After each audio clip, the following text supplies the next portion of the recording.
emanate from the minister, Paulo Jordan, then, who actually approached the Booksellers Association and said, can you make available content which is African or is of the indigenous languages, which can be sold to the people?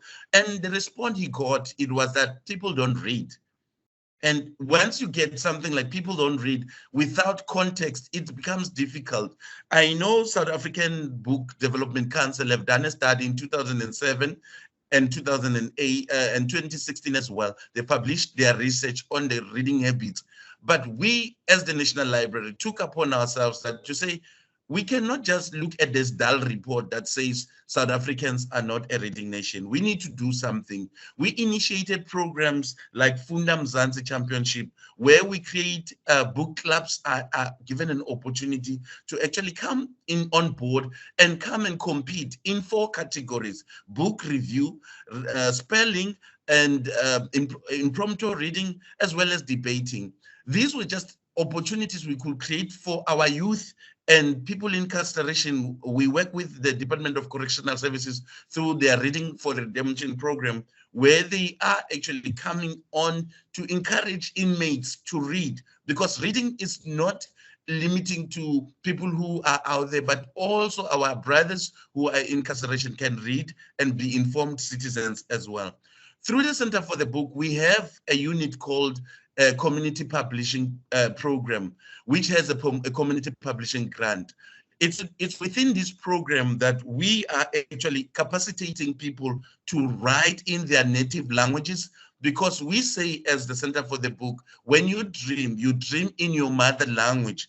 And it is proper that you write your story in your language, because there's an African proverb that says, until the lion learn to write a story, the story will always glorify the hunter. Until the lions learn to write their tale, the tale will always glorify the hunter. Meaning it is upon us, it's incumbent on us as native language speakers, Bavenda, Batsonga, Mandebele, to write in our own languages, because that's how we can preserve our languages. The National Library Center for the Book is ready, willing, and waiting for you to make submission of your application, which opens in the month annually in the month of September, where we assist upcoming authors to actually get an opportunity to be published. Because you must know there's a difference between a writer and an author. A writer is anyone who writes anything from the newspaper article to anything that you can dream about. But an author is anyone who has a published book. So we at the National Library, we are actually happy to be the vessel with which you can be a published author and be recognized among the club of writers. Among the club of authors, by the way. CFB organizes and facilitate book establishment workshop. This is more to actually enhance the very program that I've mentioned earlier, whereby after the South African Development Council have said, we are not able to actually read at home because we don't have material to read.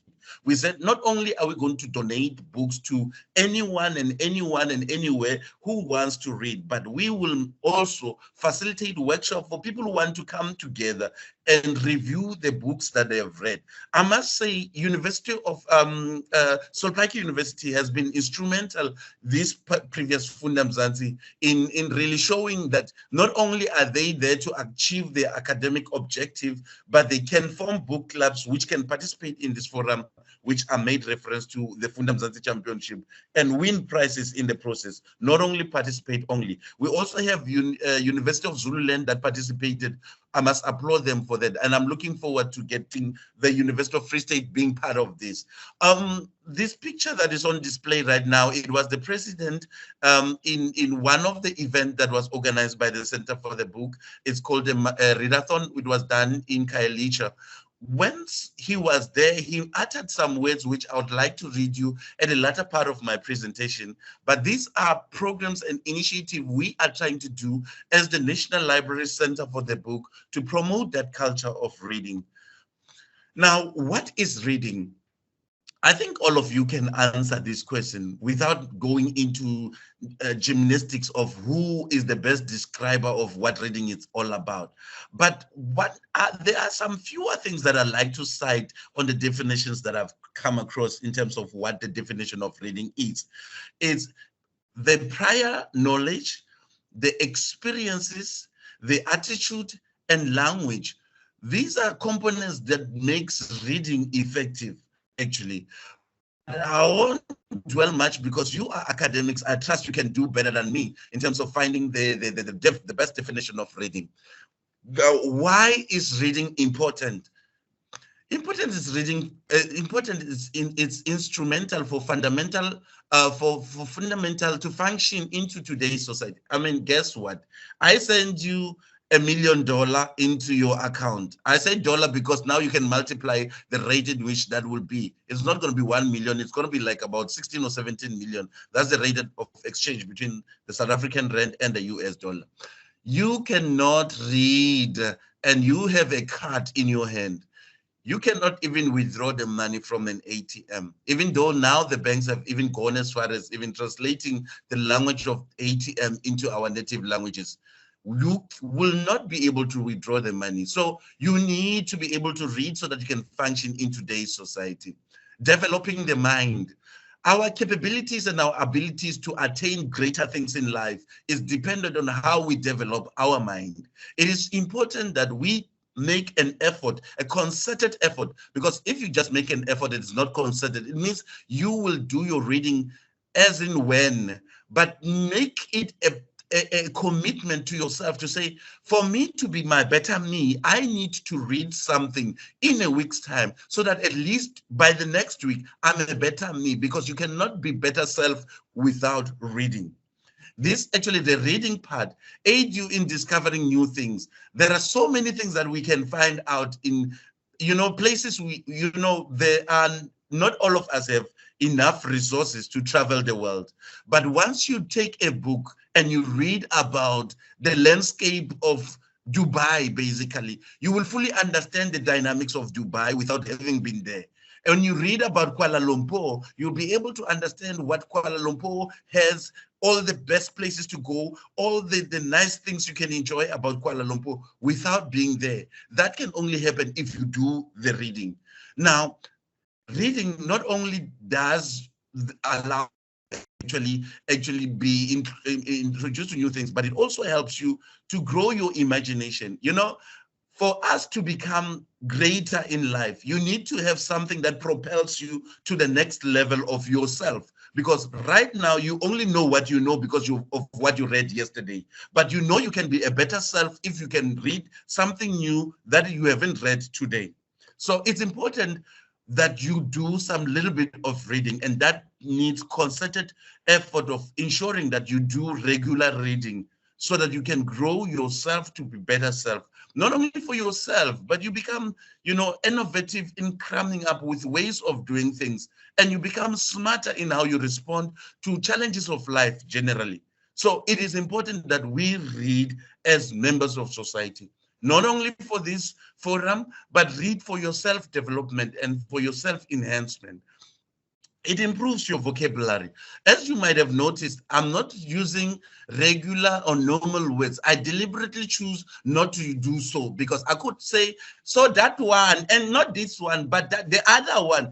But then if I do so, then it will mean that my reading is limited to the little knowledge that comes with those little vocabulary. So for us to grow our vocabulary, be it in English or any other language, one needs to read in that particular language so that they can grow their improvement of the use of a language. I will talk about language use sometime in future, but just want to cite one thing. My friend who's a professor but retired now, DBZ Ntuli, he was tasked to work on a book which was meant to go to matriculant the next year. What he did was, the book was originally in English, translated in isiZulu. The book had translation of idioms in it. The idioms were, as poor as a church mouse. Those who don't know isiZulu, they will forgive me. The translation of that was directly, it was saying something like, "Begampofu njengegundwane lasesontweni." He was poor as a church mouse. And if you are a native isiZulu speaker, there is no such in isiZulu. There might be an equivalent of indicating somebody who's poor, but you cannot have a word like, he was as poor as a church mouse, loosely translated, bekampofu njengegundane lasesontweni. And the other one was that he was busy as a bee. We do not have that in our indigenous languages. We might have equivalents. So translators, let them take time when they do translation of idioms, because they need not butcher the language because they don't have an equivalent of a language. Now, what is more important, I'll skip the others and just go to the last one. Reading reduces stress. Reading reduces stress. If you do not know what is written, you will not know how to respond to circumstances. Take the Lord himself. He responded, it is written. So if you do not know what is written, you will never be able to respond to life circumstances and challenges. Now, moving forward, I spoke about this presentation that it emanates from the study done by the South African Book Development Council, which found that these are the percentage of our reading levels for people who are reading for leisure. This is really a call. Actually, it's a challenge for you and I sitting in this forum to say, what am I doing in my corner to ensure that there is reading happening in our communities? There's reading happening in our preschool, reading happening in our church, reading happening in our street, reading happening in every social circle, even the societies that are meeting for burials and all that. They need to read so that they can better themselves and be able to do services of, burial better. Because if we do not enforce reading in every corner of our society, we will be leaving a nation, a massive nation behind when we are moving towards the 4IR, which requires us to be able to read and interact with robotics and all that. But we cannot do so if our people cannot read. So it's a challenge that I'm posing to you to say, what role are you playing to make a difference in this state where people cannot read and cannot read for leisure? Now, writing. What does writing entail? I've already cited this Chinua Achebe's quote that until the lions have their own history, the history of the hunter will always glorify the hunter. That did not come to me until much later. This is Chinua Achebe that I'm quoting here, that until our people write their own tale, there's somebody who the story will always glorify. And we need to do something to ensure that our people can write and be published. The National Library is saying, we have a publishing grant, bring your manuscript, we will work through your manuscript and help you to get published, because at the end of the day, we need you to be published. Our Honorable Minister, Natim Teta, also said, we live in a rapid global reality where the voices that dominate the discourse of the global powers are not always of our own, and where the dominant narratives are not written or devised by ourselves. This is more like when they say we need an African solution for our African problem. We can only attain this if our voices are dominating the arena where documents are written. Now, let us look at the role of the National Library, because I'm similarly looking like somebody who's flying all over the place, not coming to the heart of the matter. We facilitate book club establishment workshop. We also facilitate writers workshop. These are small creative writing workshops which empowers people to be able to sequentially and analogically put their stories which they've dreamt about into paper, which we then also offer a publishing grant to be able to publish such material. That's what the National Library does. We have a national book club competition that has made reference to the Funda Mzansi Championship. We also donate books to those book clubs, not only book clubs, but everyone who wants to join forces with us to ensure that our people read and they read for leisure. We avail resources for free to you, but we ask of you to preserve our resources that we would have made available to you by ensuring that they are well taken care of, they are returned to the safety of where you are keeping them, and ensure that you also encourage some sort of book club activity within those people you are allowing them to read. We are now participating in a reading a workshop that actually, not actually a workshop, but a festival that is arranged by both University of Solplaiki and University of Free State in order to encourage people to read.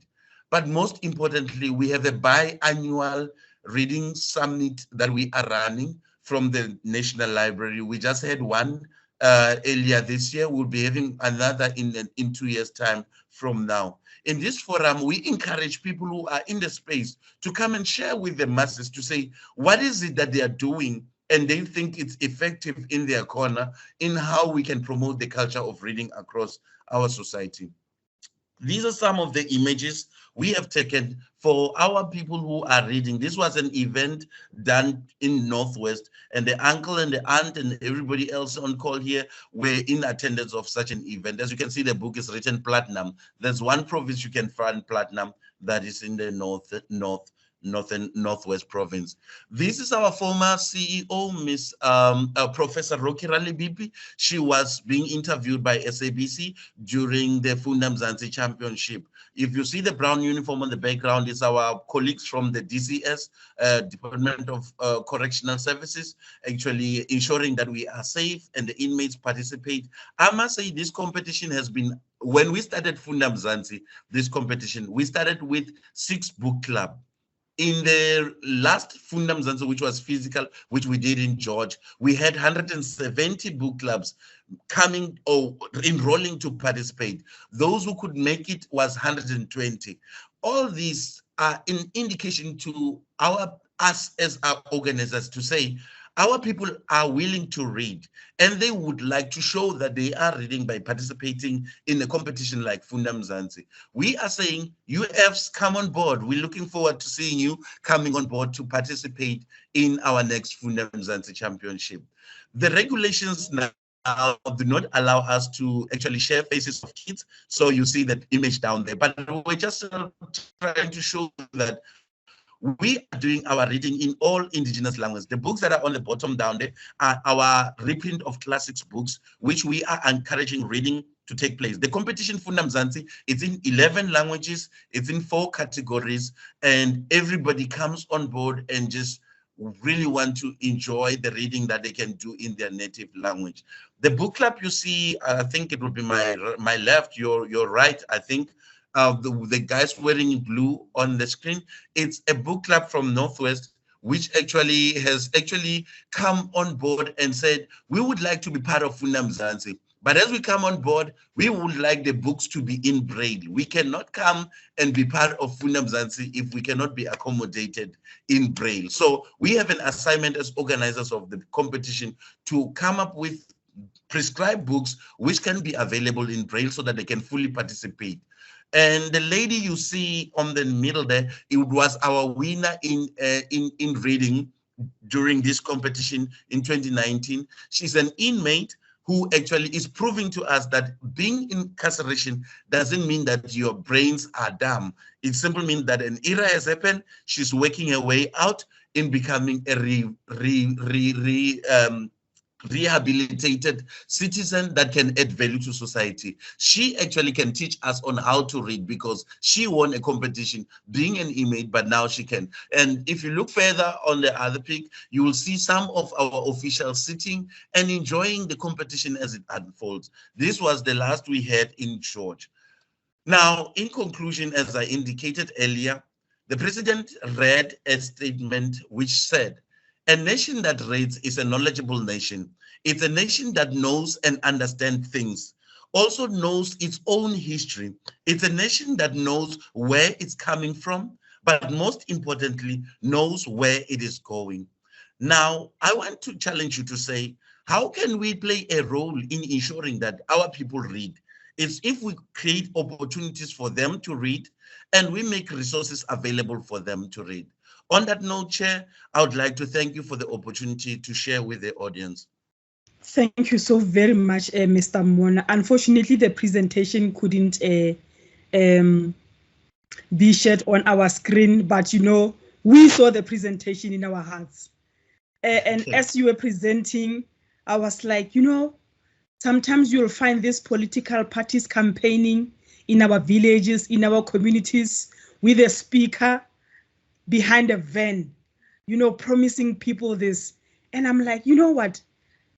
This energy and the drive and the passion that Mr. Mona is sharing with us, I so wish, you know, especially for communities that have libraries that are underutilized, that we could, you know, have a one event and, you know, we campaign, invite the community, and you are behind the van, you know, calling on the community to come and experience the love for reading. I think maybe in future we should be radical in our marketing. You have said, you know, I just kept on smiling as you spoke, you know, because it was like a breath of fresh air.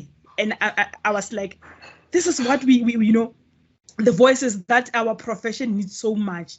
You really have given us a lot to engage on, and thank you also for sharing information regarding the fact that you are also sponsoring publications, especially young ones who are publishing in indigenous languages. In the Free State, we also started, as part of the Liasa program, reading clubs in primary schools. So we also made a submission some point, but now COVID-19 came in so that we could publish the stories from the reading clubs.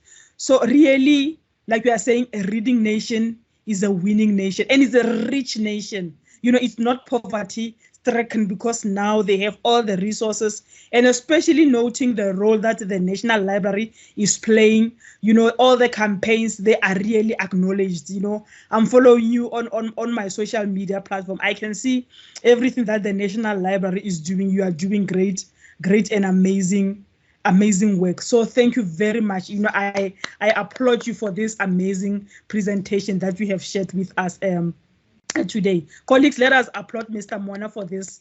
We really are indebted in gratitude. Yes, so we will just await the presentation so that we can also experience, you know, see the pictures as you unpacked the presentation. Thank you so much from the bottom of my heart. Thank you. Right. Without any waste of time, I'm going to invite our president, our Liasa president, Mr. Nazim Hadi, now to come from a professional organization's perspective with regard to the stance of Liasa regarding the promoting the culture of reading, writing, and publishing. So, my president, over to you. Good morning, everybody. And I really want to apologize for earlier. Technology is a wonderful tool, but while we are, you know, indebted to technology during this time, it also doesn't play along with us very often. So really my apologies for not being able to join you earlier. But having said that, good morning, everybody. It is a great pleasure and a privilege for me to be here. Thank you for inviting me. I want to salute the 3 universities for this book fair. I applaud you for the initiative that you have taken, and I think in the library world we applaud you. We should see more of this, and thank you for being the leaders in doing stuff like this. On a side note, I do want to say that this builds on the recent Liasa conference as well, where we saw the Free State and especially its universities taking a leading role in terms of presentations. And again, I want to applaud you for all the work that you have done in the Free State, and I especially want to acknowledge Ms. Betsy Ates, the former Liasa secretary, for really, I think, driving all of this and starting all of this. And I think we're seeing the fruits of that labor coming to bear at the moment. So well done, everybody. I want to, before I start the presentation, I just want to show you, it's a bit blurred at the moment.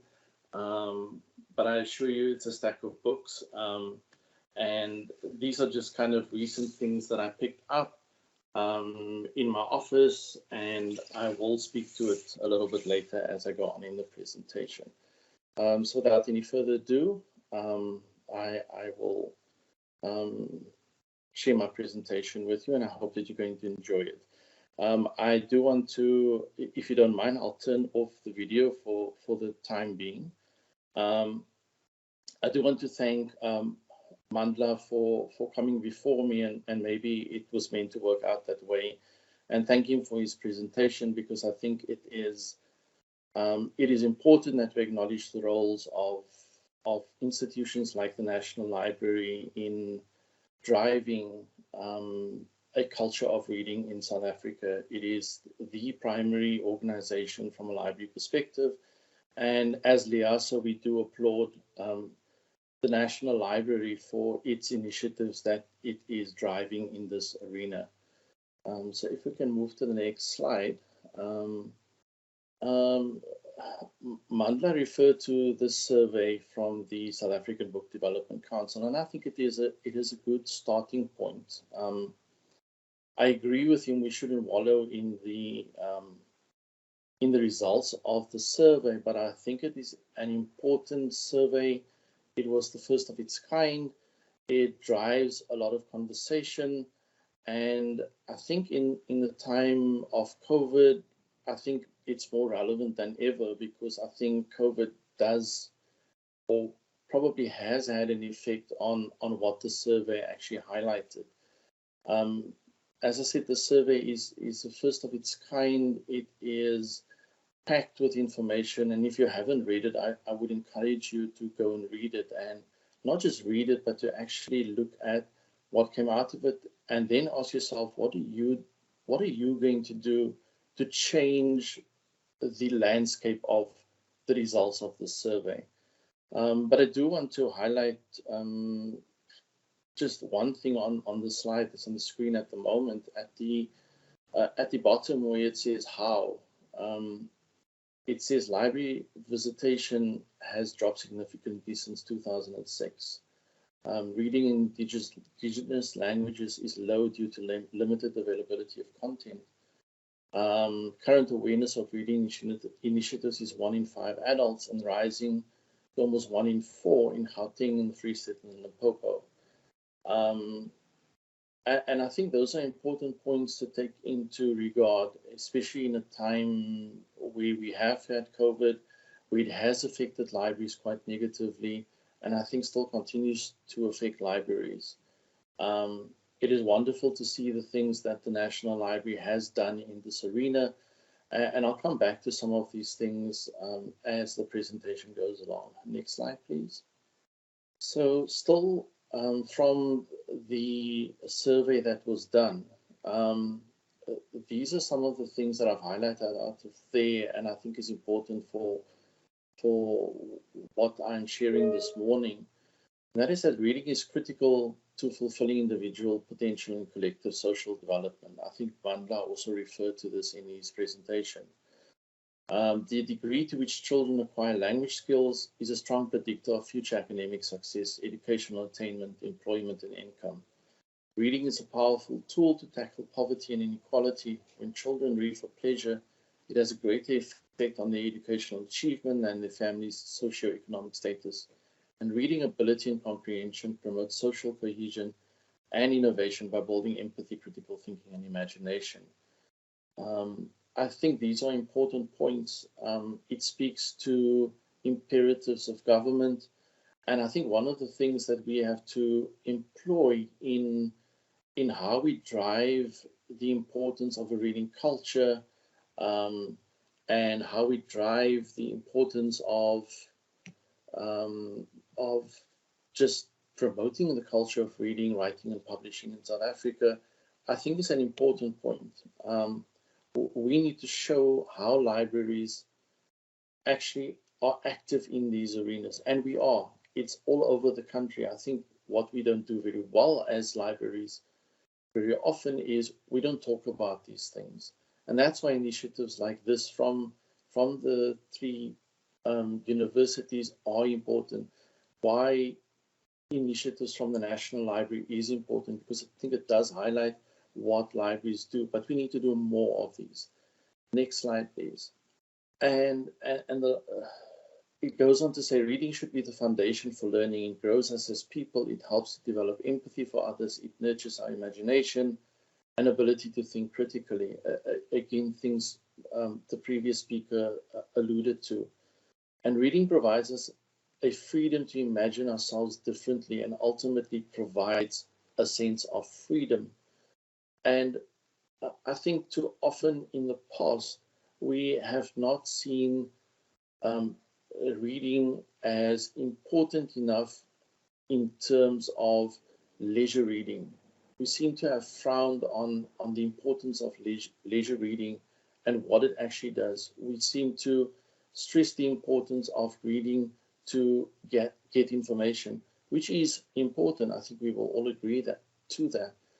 But reading as a nurturer of imagination is something that must not be frowned upon, must not be done away with. We must not look down on it, because it is through imagination that we encourage kids to learn, that we can get better readers. We keep throwing our hands up in the air every year when the matric results come out, when we lament the state of reading, etc.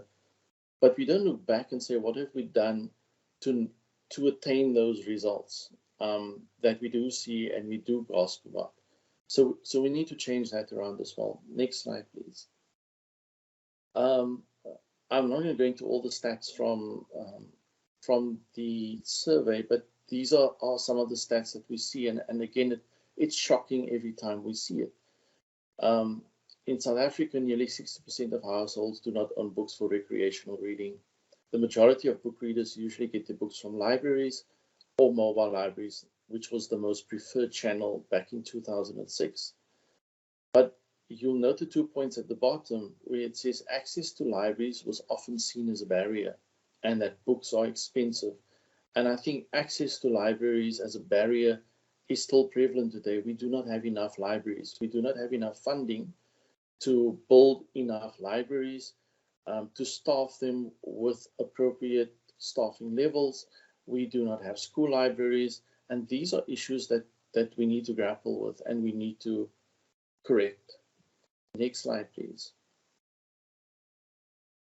So as I said, there's a lack of school libraries, books are expensive, bookshops, for example, are not readily accessible, even though books are expensive. You will find that bookshops are very often in urban areas and not really anywhere else. And even in urban areas, I mean, I live in Cape Town, and the number of bookshops that are available to me are really few and far between. Our people need to be given books they can relate to and identify with, something that the previous speaker spoke about. And I'll come to later as well. And inequality in economics matter when it comes to who owns and who reads books. I think this is a fundamental fact of South Africa, and we need to breach that gap. And programs like that run by the National Library is important in bridging that inequality, in bridging that economic gap between owning books, reading books, writing books. Next slide, please. I think we all know the answers to what must be done. We need to create a culture of reading that supports reading for pleasure and provides access to quality reading materials. Reading to children for pleasure is imperative if a reading culture is to be created. If we look at our public libraries, I think we must take our hats off to many of them who have managed, where possible, to take storytelling online during a time when libraries have not been accessible. But again, not everybody is able to do that. We live in a country that is so unequal, where not everybody can do that. So how do we bridge those things? School libraries should be at the heart of any school's reading culture. But if we have a lack of school libraries, there is no heart. There is no reading culture that it can drive. Public libraries should be adequately funded to provide a reading material that caters for everyone. That whole aspect of having books that you can identify with is so important. Having books in indigenous languages. But if we do not have the funding to source those materials, then it is for naught. And we should change that around. Next slide, please. So what's happened in recent times, and I think these are encouraging things, I think. We've seen an increase in the number of South African titles available. We see that the subject matter is wide and varied. Non-fiction still is, I think, a driving force in South Africa in terms of reading material. But from a fiction perspective, we really have seen an increase in the number of titles available. What the previous speaker was referring to, writing, if a story is not there, you write it yourself. We've seen the success of local series such as the Shlomo series and the Bear series of books, which have really taken off. The Shlomo series, we can see, will soon be turned into a TV series on Showmax. And I think that's a great achievement. We've seen an increase in authors who can compete with international counterparts. For example, Conita Loxton is labeled as a South African Marion Keyes, and I think that's a huge achievement. So we don't have to stand back for anyone. We have Angela McCullough, who's published internationally, and she competes successfully with other chick-lit authors, and we shouldn't see chick-lit as something lesser than. And it's unfortunate sometimes her books gets lumped into that category, but I think what's important here is that she can compete with them, and very often does better than them. And so we don't have to look at overseas writers to actually find that arena of writing to enjoy in our own country. We've seen an increase in authors producing material that speaks to the realities of South Africa and with protagonists that are identifiable as South African. For example, Mahali Mashego, in her book, The Yearning. If you haven't read it, make a point of reading it. It is an absolutely beautiful book. But it is something that South Africans can uniquely identify with. Next slide, please. We've seen an increase in the number of new publishers. In recent years, we've seen Blackbird Books producing books of an extremely high standard. We've seen an increase in self-publishing coming back to the National Library and its initiatives. We've seen an increase in authors competing on the international stage and winning prizes, for example, Lauren Bucas.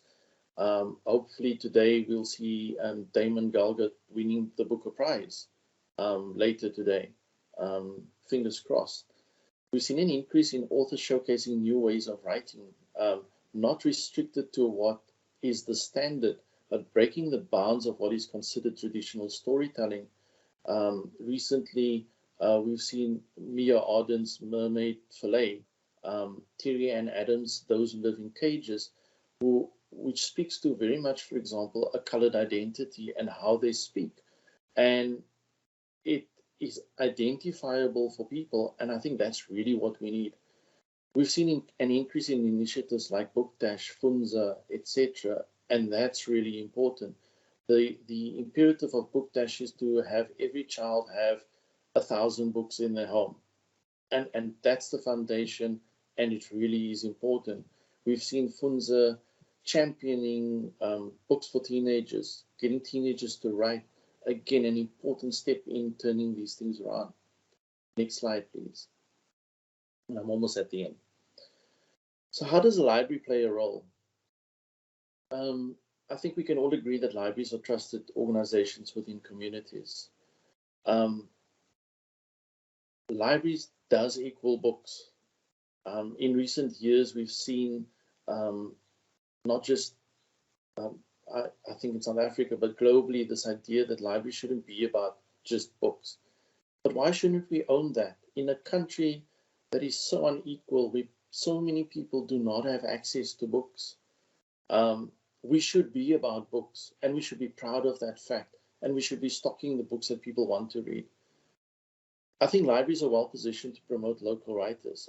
I recently read a piece by Eusebius McKaiser where he lamented the focus on newly published material all the time.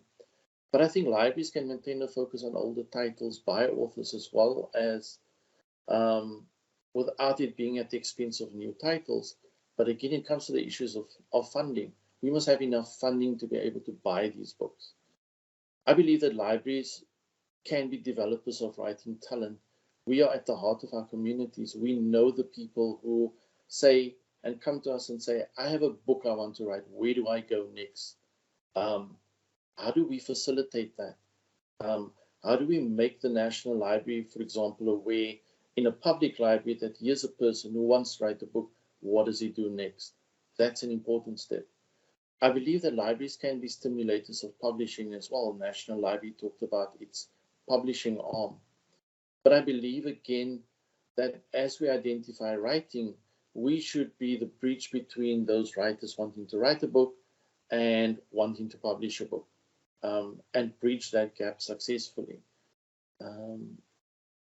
And so I want to end off by saying, as LIASA, I think the role for LIASA to play is to highlight these things that libraries can play, do play, should play, and look at ways that we can enhance that. Part of our role is to be collaborative amongst the various sectors of libraries, the school libraries, the public libraries, the National Library, and bring all of these entities together. Part of our role should be to highlight initiatives like this book fair, and create a platform to market these events so that people know that libraries are vibrant, that libraries have a unique role and a positive role to play in creating that promotion of a culture of reading, promoting writing in South Africa and promoting publishing in South Africa. I do thank you once again for having me this morning.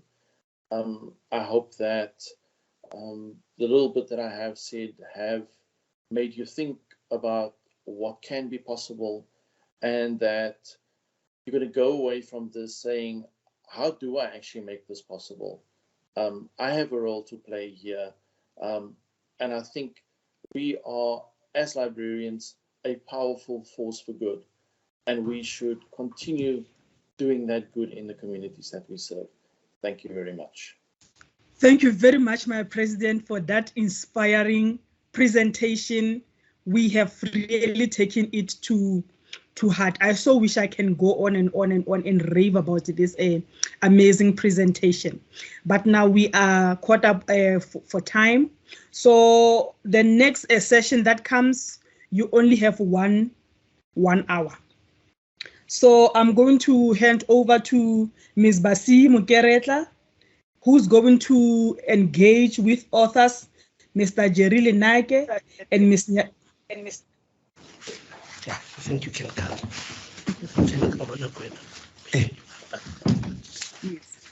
Yes. And Ms. Nyakalo.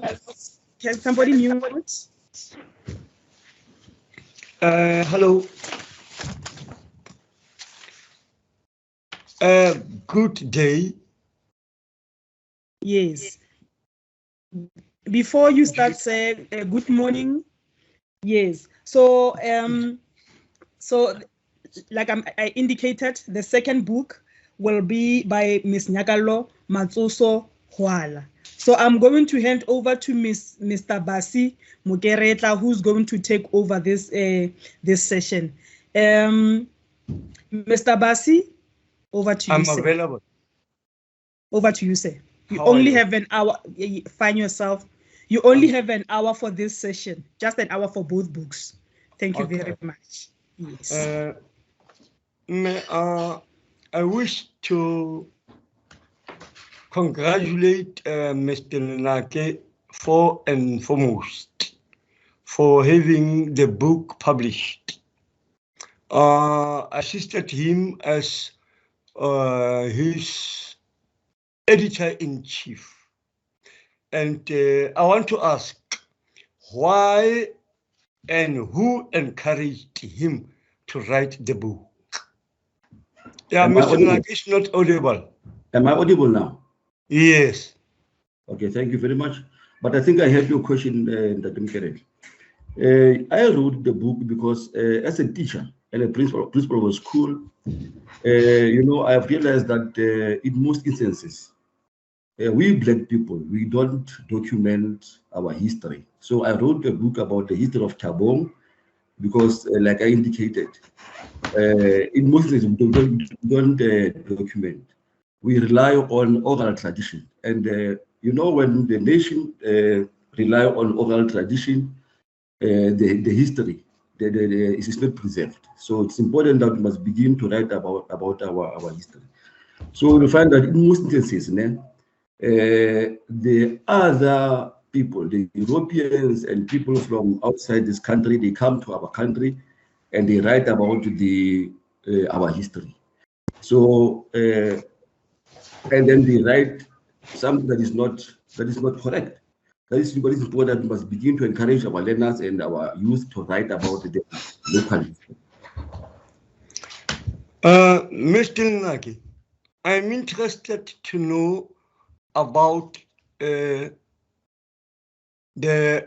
unsung heroes, but precisely the heroines. Okay, thank you very much. The book is titled Tabong Township, The Unsung Heroes and Heroines. I will not talk much or say much about the heroes.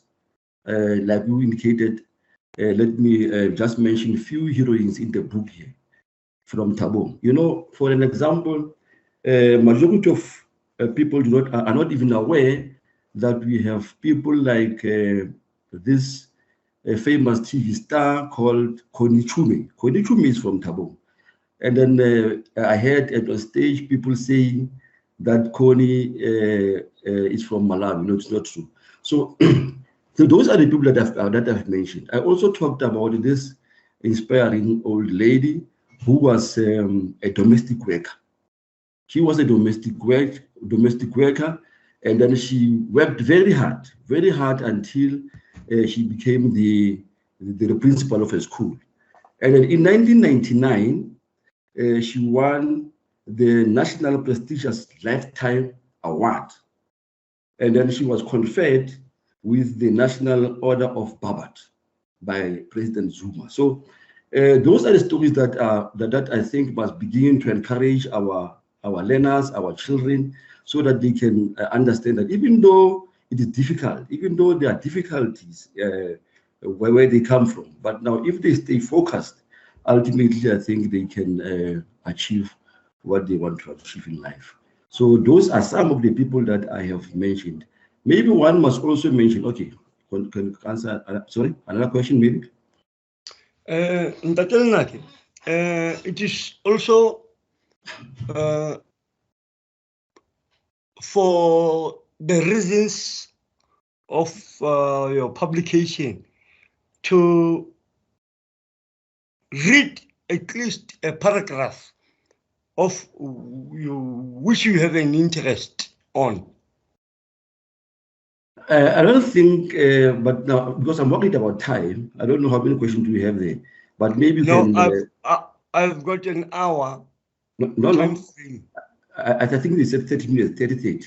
So it's okay, going to be. No, good. So, yeah. So you won't read us, even a sentence, just one. Okay. Can we do that maybe at the end? Okay, fine. While we're still checking. I still have to check, yeah. Yeah, while we're still checking, do you think and hope people out of Tabong will be interested in the book, and how will you promote the readership to those? It is true that this book is about Tabong, but now there are people who contributed. In fact, Tabong played a very critical role in terms of making sure that this country attains its democracy. In the 70s and then in the 80s, there were people who were deeply involved in the struggle for this country to attain democracy. So one can mention few people who were also sent to Robben Island. Remember, there is this misconception that only Nelson Mandela and a few leaders were imprisoned in Robben Island. We've got people who were imprisoned in Robben Island in the 70s. One can mention people such as Kenneth Ncube, Ace Ramadidze, Peter Saylor, and Mzwandile Soga. Those were the people who were imprisoned. I just want to make you aware or show you how Thabo played a very important part in terms of making sure that this country becomes where or attains its democracy. Yes. I think I must also indicate that even in the 1980s, we saw about 5 people being imprisoned in Robben Island, maximum prison. Okay. For an example, we've got people like Mpora Makaza. Mpora Makaza is well known in the country. He played a very important part in making sure that organizations such as the EFF is founded. And then, you know, there are many people who were imprisoned in Robben Island, and then some of them, they skipped the country. We're talking about hundreds of people who went into exile. That is why this book is about the unsung heroes and heroines, so that people must not think that it was only Soweto that played a part. No, even here in the Free State, people. Thank you, sir. It seems to me you haven't answered my latter part of the question. Okay. I asked, how do you promote the leadership to those people? Okay, thank you. Welcome. Yes, thank you. You know, Telkom or the book or Thabo contributed. Like I said, it contributed. People must know that the contribution that Thabo played, even economically. Remember, there was a stage when Thabo Welkom was the 12th biggest town in South Africa. So gold was produced here. You see, gold from this place helped to build provinces in South Africa, and some of the gold were sent to overseas. So people must understand that even if Welkom today is like a ghost town, it played a part.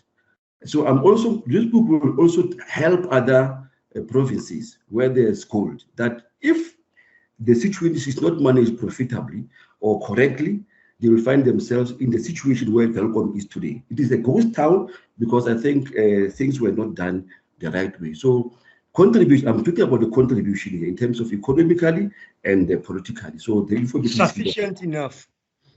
Sufficient enough. I should think over 12 years you have had challenges. May you say something about that? The book took 12 years, like you said, correctly said. Took 12 years because one had to research, to make sure that the information is correct. Because remember, I was relying on oral tradition. So you need to compare to make sure that the information we get from person A is the same as the one that we get from person B. So by so doing, it takes time. It takes time to write a book of this nature, because I think maybe we might be aware that not many books are written about townships. So this is one of the first. In Welkom is the only one that is available in the book. So, just to interject. Yes, sir. Do you allow me to interject? Yes, sir, you are in charge. Interject. Okay. I want to interject to ask you one question. Is the book in research has qualifications for validity and reliability. Yes, sir. Such It is. as if another research can be made, will it meet the very standards of that researchability? Yes, it will, Daddy, because remember, I know how to research. I've got M degree in psychology. I know how to research. So that is why I'm saying you don't just write everything that the person is saying. You must compare that the information that we're getting from this person is the same as that one. And then you must not only rely on the word of mouth, you must also go and check the documentations just to prove that this thing happened. So I think, yes. Thank you. My last question. Among the people who assisted you, is it important to mention them to your completion of the publication? It is very important because remember, this book took many years, and then I had to go and interview a lot of people. So the Tabonians, they played a very important part in making sure that we've got a book of this nature. So I want to thank those people because they allowed me to ask to interview them. I want to thank those people because they gave me photos. You see, so those are the people who really helped to make sure that we've got a book of this nature. Not only with my family. I don't want to talk about the family right now, but what I can say is they also contributed. But also the author, the editor of the book, I think must also be thanked for making sure that we've got this kind of a book. So, Mr. Mikaela, thank you very much for editing the book. I haven't finished. I apologize. I haven't finished. My last question. Much as I have seen the copy of the book written first edition, when do you hope the second edition will come out? The second, we're busy with the second edition, and that because remember, you can't write everything in one book. It's not possible. But we're busy with the second edition, and we are also looking for people who can translate this book to other languages. If maybe you have people who can translate into Sotho or other languages, then they will be welcome. But we are busy with the second edition so that we can complete the history. Just then, will the second edition take another 12 years? No, it can't. It can't. Remember, we're just 80. It will not go. It's not going to take 12 years because we're just 80. Yeah, unlike with the first one, it was very difficult. With the first one, it was very, very difficult, and because people don't even understand the importance of being interviewed. They thought that this person wants to spy or all those things. But now, basically, what I can say is it was not easy with the first one, but with the second one, is going to be very fast. Because one you just mentioned something about espionage, spy. Yeah. Were you threatened if people thought you were dealing with some kind of espionage when interviewing them? Was there any threat? What is important is you must make people understand. As soon as they understand, then there will never be any problems. But now, if they don't understand, it's a big problem. So I know how to talk to them and then to make sure that whatever they're saying, it will be kept confidential if they so wish. So if that one, I've dealt with that one, there's no problem up so far. So yeah, no, not 12 years. Okay, I think our time is done, and I hope for the best. And so as and when you get another resourceful centers and people helping out, yes, I will also support you to accumulate such information and make the second edition a success. Let me take this opportunity to thank CUT for inviting us. I think one has learned a lot. And then I must also thank them because they said they can also assist in terms of launching the book, the second book. So they are doing a great job. Even these other universities that invited us, really, I think what we are doing is appreciated. Please continue doing it so that our children, the future, our children is our future, so that our history can be preserved. So thank you very much for the opportunity. Thank you. Imagine it. My Thank you, pleasure, sir. President. Thank you very much, sir. Aha. Aha. Let me take this opportunity. Yes, let me take this opportunity. Yes, let me take this. Yes, let me take this opportunity to thank both of you, our principal. Thank you so much. You are really an inspiration. You are inspiring the upcoming young church, especially for preserving the history of our small townships. So I applaud you. We really applaud you as the CEN Free Soul institutions on this amazing work, and congratulations and well done. Yes, we will keep you in our thoughts, especially with the upcoming book that you are busy with. We will launch you, I think, everywhere, all the 3 institutions. If it has to, we will definitely do that. So we really, yes, we are very, very grateful for your presence, for gracing this occasion of ours. And from the depth of our hearts, thank you very much. Thank you very much. Yes. Right. Now the next author is Miss Nyakalo Matsoso-Hwala. I'm going to chair this session. Now it's mother to mother, woman to woman. Thank you very much, Me Nyakalo, and congratulations on the book. Thank you, May Jeanette, and I'm really honored to be part of this event. Yes. Thank you for the invitation.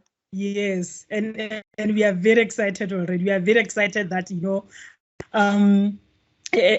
a woman, for us as women, is even more gratifying, you know, to experience women writing, you know, because we are mothers, we are the ones who feed, nourish the baby. So someone in my head, can you tell us about this somebody in your head? Take us through this person who is in your head, who is occupying your thoughts. Thank you, Jeanette. The title of the book came as a result of the fact that the book is about creating mental health awareness. And it was written both from a perspective of a mental health care practitioner, as well as a perspective of somebody who has struggled with mental health disorders in her life. So the title, Someone in My Head, was actually to say, I have had the experience, and having had the experience, I'm also a healthcare practitioner in the same field. So there are these voices that are agreeing and conflicting at the same time in my mind. And what you are saying, I think most of us, you know, we will hear these voices in our heads, but now we can't put our, you know, our hand on it to say, what is this? So I think maybe if you unpack, so that some of us can relate to these voices that we normally hear in our heads. Maybe others might say it's intuition. Others might say it's your sixth sense. Others will say maybe it's your guardian angel. You know, so that we unpack, so that at least we are able to say, now I need to see a specialist. When I wrote the book, I had been for 22 years in the mental health care discipline. And for the 22 years that I've been there, it was concerning to me that, especially in our Black culture, that we do not come forward for treatment early in as we experience the mental health care symptoms. We either come in very late when the prognosis is poor, or we come in and then end up defaulting the medication because we want to go and exercise our rituals and our religions and leave the medication. So I then came to write the book because you would find that when somebody presents to us at the facility, at the mental health facility, their belief would be she is not mentally ill, she has a calling. So we need to address the issue of having a calling. She is not mentally ill, she has been bewitched by an old lady from next door. Now we have to also entertain the issue of bewitching. And then there is also this, that the evil spirits. She is not mentally ill, there are evil spirits, and we need to deal with the evil spirits. So when you look at the book, especially the last chapter of the book, we called in all health professionals, and we even called people with pastoral counseling, because we felt, let us then treat this person as a whole so that we address all the aspects, and we do not find ourselves neglecting or reducing the seriousness of the spiritual beliefs in an attempt to cater for the mental health condition. Because what we experienced was that when we focus on the medication only, then we end up losing our mental health care users, because they feel that we are belittling their religions, we do not accept what is happening. So I then brought all the parties together so that we hold hands and we treat our patients as holistic beings. Okay, sure.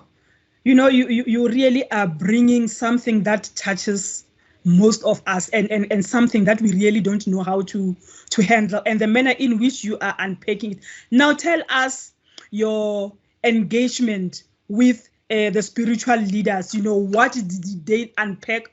Because now we want to look at this picture of a completely healed person, using both the mental health care and also the spiritual dimension in line with what they believe in. What was your experience when you engaged with this, the spiritual counterparts, when you're busy focusing on the issue of mental health? Maybe let me repeat the question. Imagine it for Yes. the better part of the question I could not get to. Yes, I realized that. I was saying you brought in religious people in the picture. So what was your what did they share with you as it was when you were exploring, you know, coming with a healing pattern for this African person? Because now you are bringing you were bringing in the Western one, and then now they were coming with the religious, let me say the religious or the traditional one. What did they share with you as you were trying to get the whole picture? Okay, Meg. The one person that is mentioned in the book is Reverend Moshe Musa Pelo, who is a spiritual counselor. He has spiritual counseling as a qualification. And what he shared was that in an attempt to look at the spiritual being of this person and how they can assist, they consider aspect, they see mental illness as in mental illness. We as beings are beings. Therefore, yeah, maybe if you switch off your camera, maybe then it, yeah. Consider switching off your camera. Join where they also encourage for counseling or and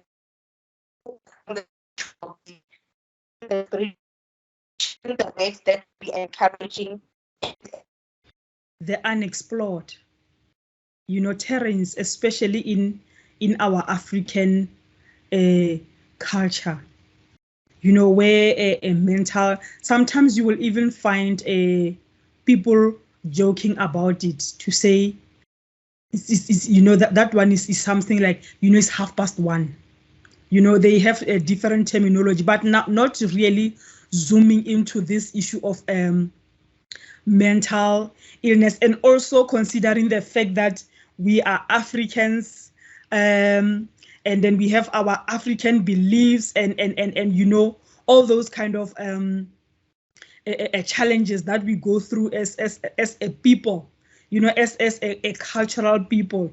I think this opportunity has come at a right time for all of us, so that, you know, we get, you know, when people come together for a specific purpose of ensuring that you know, a common objective is reached, of ensuring that a complete and whole person is put out there, so that he or she can contribute to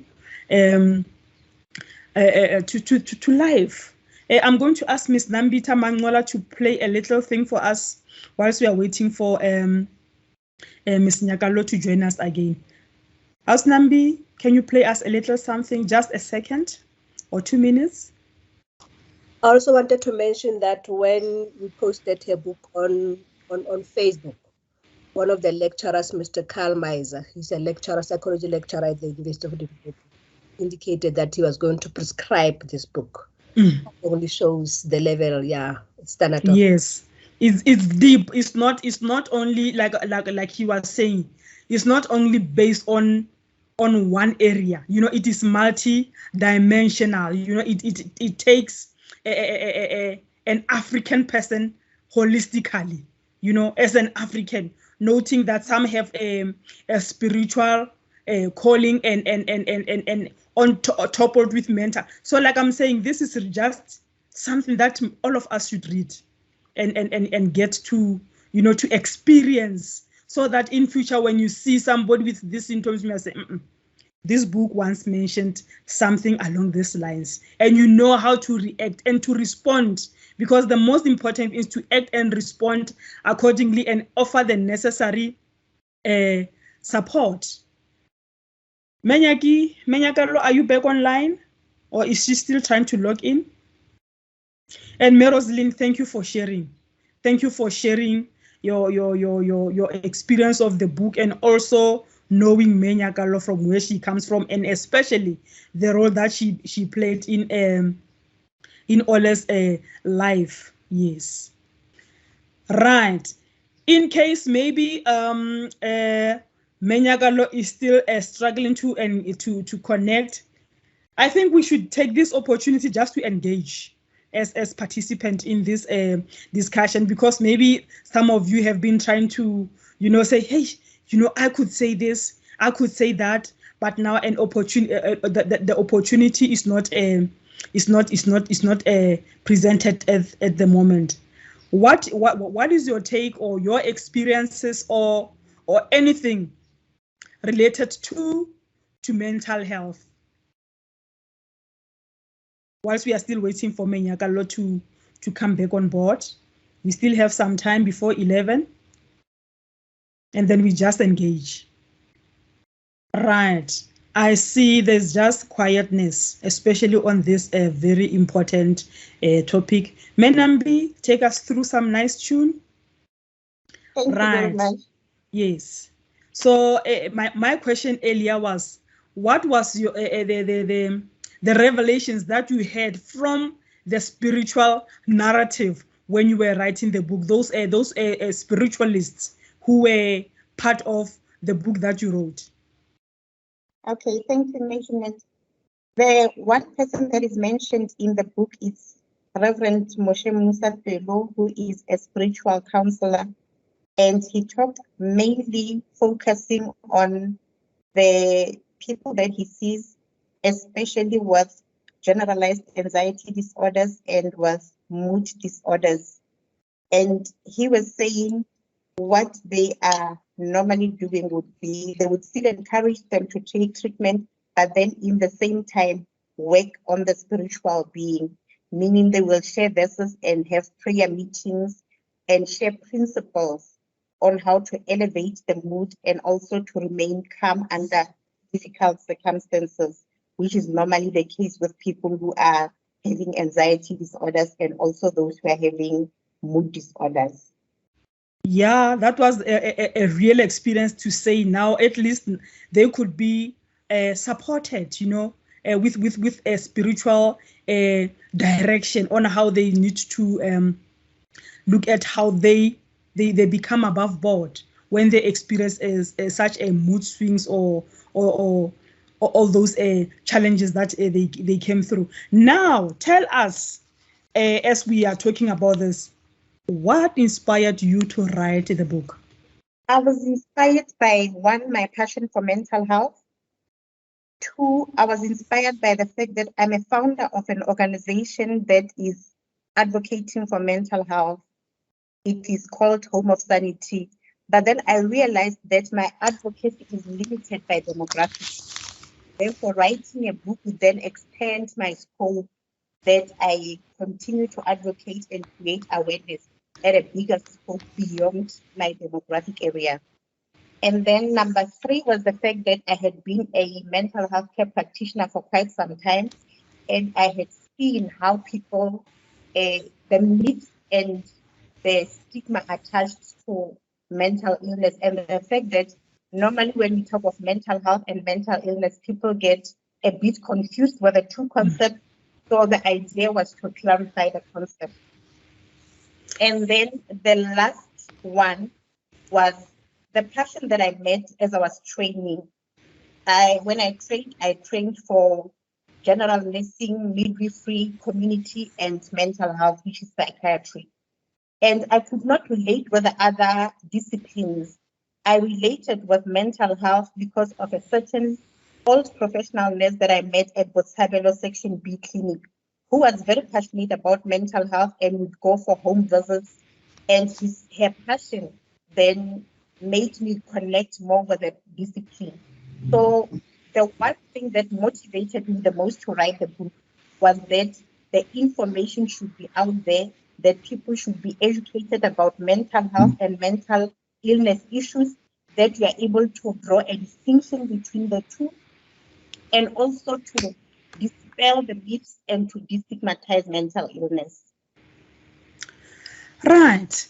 Thank you very much for sharing with us the inspiration. Now, how would you advise somebody who comes to you and say, you know what, I think I'm not feeling well, emotionally? How would you advise that kind of a person, somebody who comes and say they are not feeling well emotionally? Okay, the last page of Someone in My Head is actually a checklist where you check your mental health status. And I made it very clear that as you check your mental health status, you do not self-diagnose. You are only checking to see if you need help and where do you go if you need help. It's not easy to advise when a person is not feeling well, because there are a lot of reasons that could get us to a point where we do not feel well. I could be saying I'm not feeling well because of something that happened that overwhelmed me and something that I can handle or that I can get advice to handle. But I could also not be feeling well because I'm suffering from either major depressive disorder or I have a medical condition that is actually causing me to have a depressed mode, the depressed mood. Therefore, it's not easy to advise, but it's better to sit down with a person and consult and get to the bottom of the statement, I'm not feeling well. Sure. Yeah, and whilst we are still at that, earlier on when you were cut off, Rosalini chipped in, and earlier this year we launched her son's book, Ole. Elevations requires isolation. It was an amazing book where he took us through his journey with mental health. I was like, all of us, we are saddened with the fact that, such a young man can go through so much. And now Rosalini was sharing with us to say, you know what, you are one of the people. So it's so nice that today we are linking part of the puzzle that was shared by Ole with us in his book. What other not that you should mention names, testimonies of people that have come to you for assistance? What testimonies can you perhaps share with us, but not mentioning names? Okay. The most recent one is a young lady who is a student at the University of Free State that I'm currently seeing. And the goal in our session is for her to find herself. And we are making progress that she was excited. I think it was on Monday when she spoke to me that, wow, I'm discovering so much about myself. Some of the things that I'm discovering about myself are a bit scary, but it's exciting to see that after so many years that I've been alive, I'm only learning today who I am. And she lost her dad to COVID-19 around July. And she said to me, I was angry with my dad and I did not feel any emotions because of things that happened in the past. And after we met a couple of times, I feel I actually loved my dad. And I'm feeling sad that I lost him there and that I won't be able to see him and for him to see the achievements that I'm making in life at the moment. So that is one of my success stories. The second one that I do not mind mentioning because the person is all over about his mental illness, Pepam Masad, your product. He is the founder of Next Chapter. He advocates for mental health among the students. So he's also one of the people that I'm very proud to have interacted with. And he is using me and using the book Someone in My Head whenever he has his talks on mental health and whenever he advocates using through Next Chapter. We also have Ponso Chabalala, who's also in the book. That's why I'm not afraid to mention the name.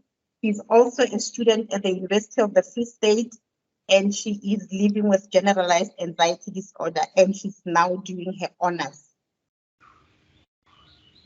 So it's exciting that they are progressing in life. And was Oleboheng having written a book, it says, I've done a great job. And it's so amazing. I mean, if somebody's mind can be healed to such an extent that they write books, they do honors degrees, they are at university, it's the biggest, it's the biggest achievement of our lifetime. I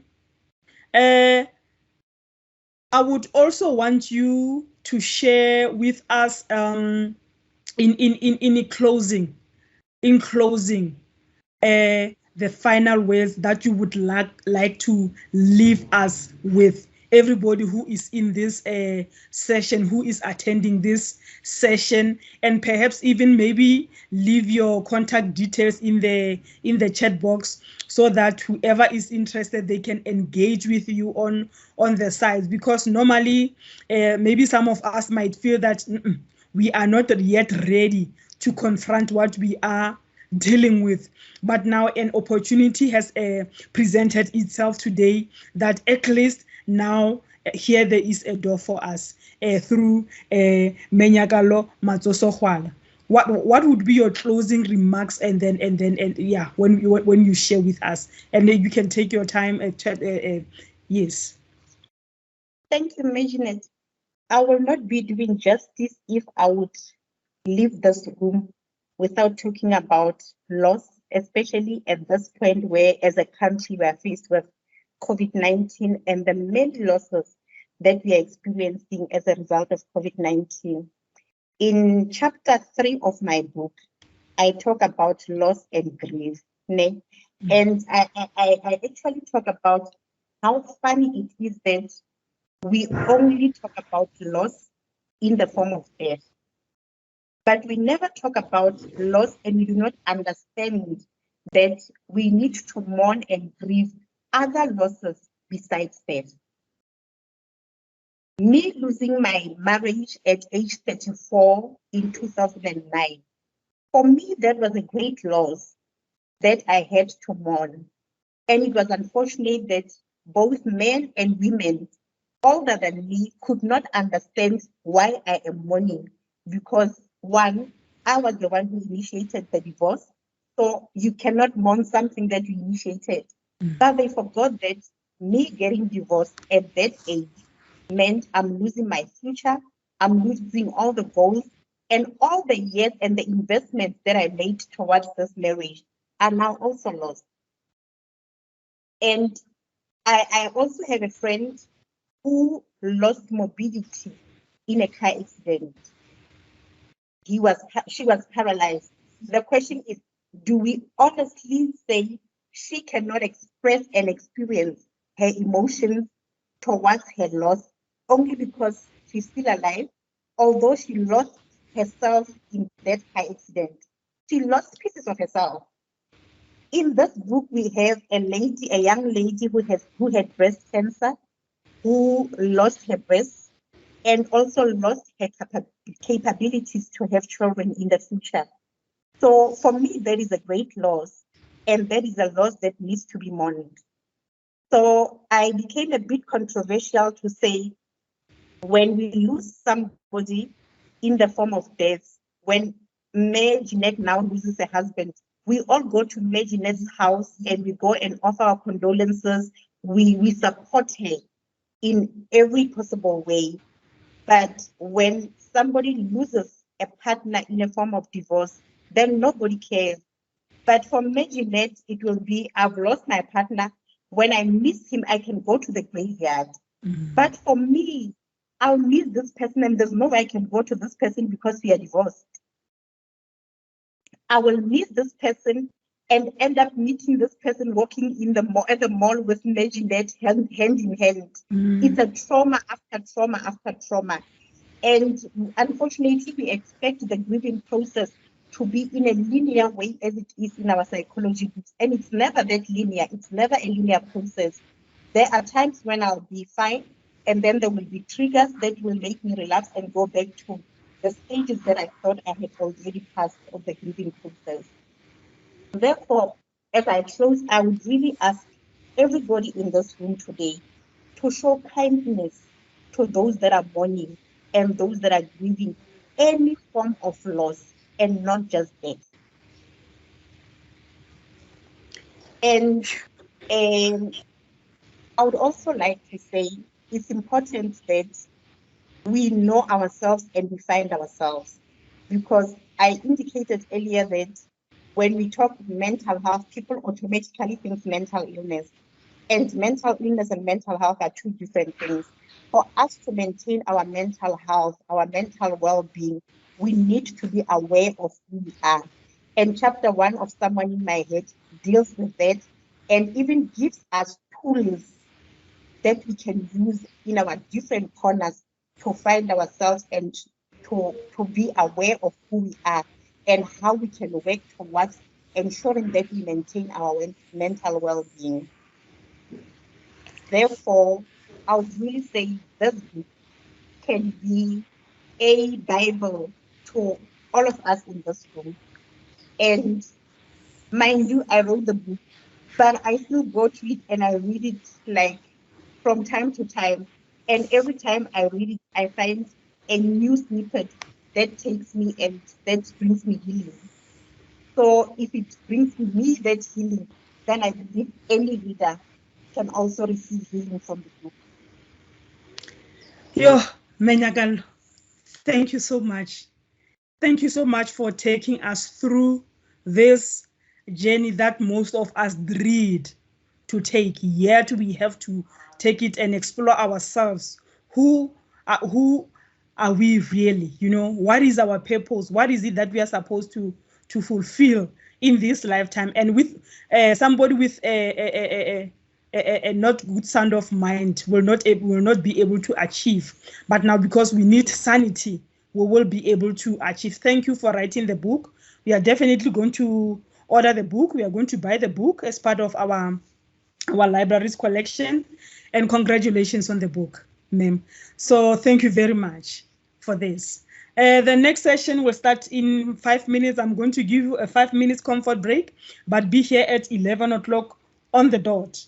And then the next session will be chaired by Ms. Boitumelo Masilo from SPU. And then, let me mention that. And thank you so much. Thank you so much, colleagues, for this, and all the panelists and all the speakers. We really appreciate from the depth of our heart for your contribution in the CEN Free Soul Institutions Book Fair. Thank you very much from my desk. Colleagues, according to my clock, it is exactly 11 o'clock. Good morning. My name is Boitumelo Masilo. I am an information librarian at Soplak University, and I'm going to be with you for this 5th session, which will be from 11 up until 1:30. The session will be comprised of a panel discussion with the theme Corruption, Whistleblowing and its Impact on Society in South Africa, as well as a book discussion for our themed Challenges of Advancing and Preserving Indigenous African knowledges. Without wasting any more time, I would like to introduce the facilitator for the panel discussion, Prof. Percy Sepeng from CUT. Prof, are you with us? Hey, yes, ma'am, I'm here. Wonderful. Prof, I'm just going to give over to you to start this session on the panel discussion. So over to you, Prof.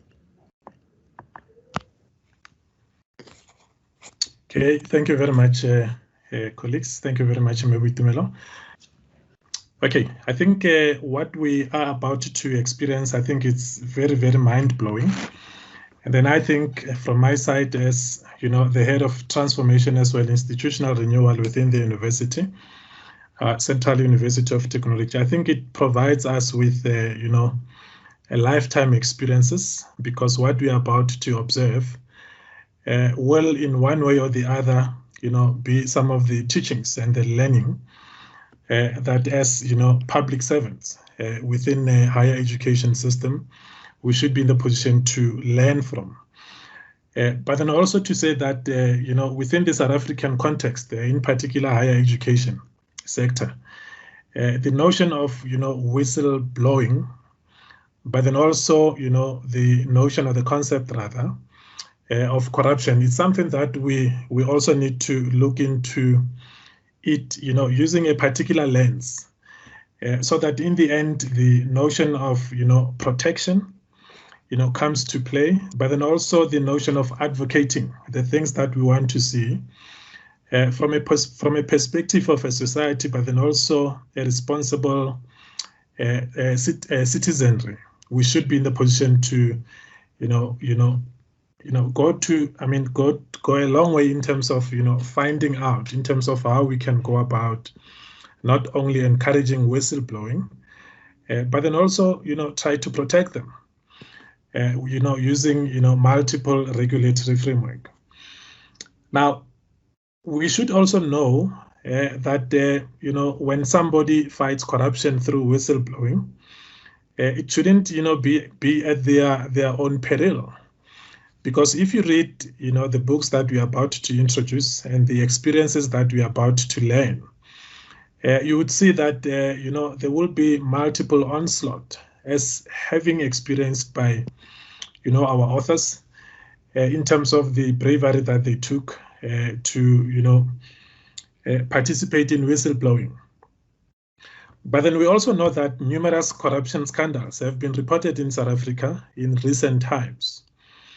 Now, the extent of corruption in the country has been laid bare, at the Judicial Commission probing allegations of state capture. And hence we have got these 2 books before us. And then over the past 3 years or so, we see the completion or the conclusion rather of this commission. But then also we know that corruption can impede a country's economic growth and undermine democratic principle. The timing of this particular, discussion or panel discussion rather, I think it's spot on looking at the, current local government municipal elections, where we see the turnout rate in terms of participation of voters being the lowest in history.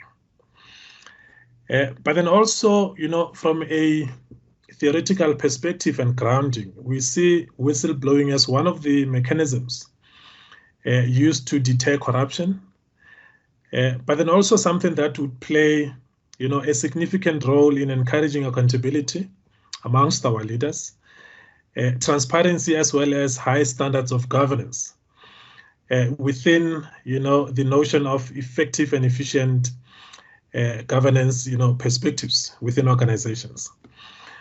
But then also it can also assist us in terms of combating, criminal conduct by, thus be afforded, protection by the state, which for us, without South Africa, in terms of its flawed system, is able to do that for us. Now, colleagues, without wasting any moment, let me, immediately welcome, Me Masilo Mutepu, as well as Ntate Temba Maseko. When you, mention these names, very synonymous with the corruption that was exposed, but then also what we today refer to as state capture, in our tongues, but then also in our minds and hearts, that we have, a man and a woman that were so brave to really expose, those things that were, put under the carpet, but then also the extent and the magnitude of looting that allegedly happened, within our state. Now, what I'm going to do, the panel discussion is going to really take a form of allowing our two VIP guests and authors to, have 5 minutes to introduce themselves, but then also, present a parting shot in terms of the topic for today. That has to do with corruption and whistleblowing, but then also looking at its impact, not only on ordinary citizens, but then holistically on the society, but then also, amongst our community in terms of multiple factors, not limited to those that I have, earlier on referred to, that are related to, economical benefits, but then also from a perspective of ethics. Now, I'm going to then start off inviting Me Masilo Mutepu, former Trillion Financial Advisory CEO, to use the 5 minutes to really give us a parting shot in terms of your book, but then also in terms of your experiences. And then immediately I would then invite Ntate Maseko to do the same. And then afterwards, I would then provide some leading and probing questions to make sure that we engage deeper into the two books. Do we have them already joining us on the platform? Me Musilo? Me Mutepu? Thank you so much. My name is Musilo Mutepu, author of the book Uncaptured, which is the true account of the Nenegated Trillion whistleblower. I never in a million years thought I would be an author, and even an author about corruption in South Africa. I'm a BCom accountant graduate. I did honors in corporate finance. So it's quite interesting how God leads you to a path that you never envisioned. I was CEO of Trillion Financial Advisory in 2016. And I would say, I had a VIP seat into the grandest, most treasonous industrial scale looting of our family jewels, Eskom, Transnet, SAA, Denel, SA Express, all of now are all under business rescue or in need of bailing out. I saw, I would say, racketeering with the board of all these SOEs, with the ministers, with the executives, invoices with no contracts, billions of rands without any work done, without any value. Working along Mackenzie regiments. I knew about Nana and Nana's firing 6 weeks prior because he was refusing to sign a R1 trillion nuclear deal and Dudu Murni's Airbus deal. I left Trillion only after 3 months, and I went to the public protector and told her about what I saw at Trillion. I have to say that I was completely isolated. My statement was given to the Sunday Times, and I was persecuted by the Hawks. I had 9 criminal charges from conspiracy to theft to corruption. And I was a focus of the hawks and not the criminals. Corporate South Africa does not value integrity, so I was unemployed for 2 years. You spoke about suffering detriment. Indeed, sir, this world does not value truth and integrity as a valuable currency. I had a R1 million law bill, 1.3 million, and I was completely alone. And I reached out to my fellow men, and they didn't want to help me. I was assisted by PLAF, who are based in Paris. They are a platform in Africa for whistleblowers. They also have beneficiaries such as Edward Snowden and Julian Assange. So I was our first African recipient. So they flew down from Paris and they paid my bill. And then after reading about my imminent bankruptcy, I got a contract from MTN. I have no support from the state. How does the state support somebody who has exposed them in corruption, as you say? I'm currently working as Sanzo Mqunu's special advisor. So we are in water and sanitation, and you can imagine the corruption that we're seeing there. Everybody's under SIU investigation. So corruption continues unabated and people have no water. I'm right now, I don't know if you saw in the, a few weeks ago, one of the middlemen, his name was Kuben Mudli. He has been arrested for fraud, theft, and money laundering. And he's out of about 300-something million rand.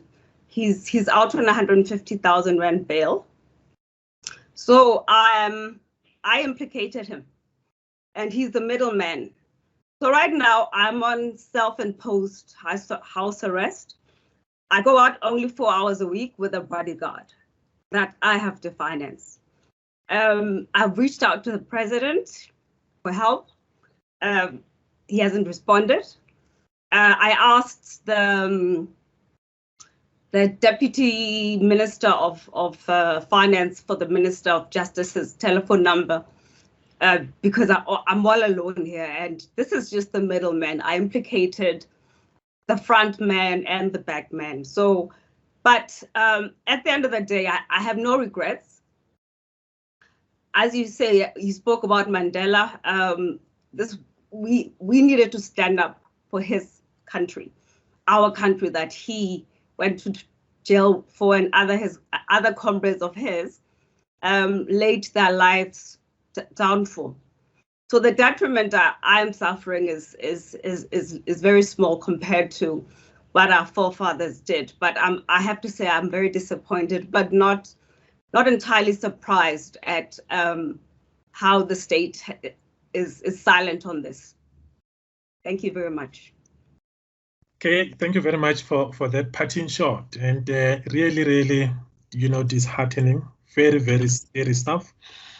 But then also what I liked from your writing, the concept or the notion rather of human spirit. You're speaking about, our forefathers who fought for, this democracy, but then also in terms of how you perceive the strength or the strongness of the human spirit. How did this really encourage and motivated you to come out? It's my journey started in the wilderness in Egypt. I'm a Christian, so after leaving Trillion, I went to Cairo, and my partner was the ambassador there. So we went on a trip. It's a peninsula called Sharm el-Sheikh. And we went on a tour where the children of Egypt wandered around in the wilderness. And then there was a plaque where Moses got the 10 Commandments. And there was a cathedral called St. Catherine's where the ancestors say the burning bush was. So as I was having sundowners, having Chardonnay, I asked the waiter, what is this sea that I'm seeing? And he said, no, it's the Red Sea, ma'am. And I said, my goodness, I serve a God that parted the sea. That was the day, actually, I decided to speak up, because I was emboldened by the conviction that God gave me. But through everything that I've gone through, I think you spoke about mental illness. You saw in my book, this whole experience has had a devastating toll on my physical, mental, emotional, financial health. I have a psychiatrist, I have a trauma counselor, I have insomnia, I have depression, I have anxiety, I have everything. I have a pharmacy, I have a priest. But all in all, I'm here, and I think I look healthy. And I have seen how God tested Job. If you read my book, I refer to Job. And God said, Musila only likes you because she's CEO and she's earning 2.3 million, and you've given her a bonus of $1 million. And then Job says, okay, take it away. Take it away and let's see if she'll curse me and die. And so my journey was painful. I felt tested in every way. Every single person I looked betrayed me. But then I had to look up to the sky. And I say, God, okay, my help only comes from you. And he strengthened me. And not only did he strengthen me, I mean, he tested me, restored me, and he elevated me. And through that, that's why I decided to write my book, to show the strength and resilience of the human spirit, irrespective of your religion or your lack of religion. If you have truth, if you have conviction, you will be tested. But fire has two properties. You know, Trillian and the state thought they will burn me, but they forgot the other property of fire is refinement. So I was refined. All the chaff and the impurities, the pride was taken away, and now I stand strong and pure. And so anybody who reads my book, it's at Exclusive Books. It's actually the first book that Penguin has done on an audiobook. So you can go to Amazon for those who, at Christmas is coming, you can download it, audiobook. I'm not reading the book. I didn't have the strength to tell you the truth. That I haven't read my book, I have to say, because it's like reliving the experience every single time. Yes. But for me, the message of the book, when God says, go write a book about my power, my faithfulness, and I want you to go to all corners of the world to tell that today there's a deficit of integrity and leadership. But somewhere in the middle of some small country called South Africa, there's a small Black woman who went against a powerful government, and her spirit and her beliefs and pockets of angels who are like the CEO of MTN or Plav, who paid my bill, that assisted me in my journey, so that I can encourage others and to motivate them as well. Thank you very much. I'm just going to pause with you for now. Really, really inspiring. Very deeply spiritual also. I'm not going to tell them the drink that you were sipping. You were overlooking the Red Sea in Egypt. And move over to that. They have to buy the book to yes. To get about the book. Absolutely. And Dadu Maseko, you know, Temba Maseko, I think almost 2 decades ago, you know, I married this young woman, and then she tells me that Dadu Maseko, I didn't know you. I felt jealous, I must say. Then sometimes you met former public protector advocate Thuli Madonsela in a restaurant somewhere in Pretoria, Linwood, not far from where I'm staying. And then you told her exactly what happened in terms of the prior knowledge that you have.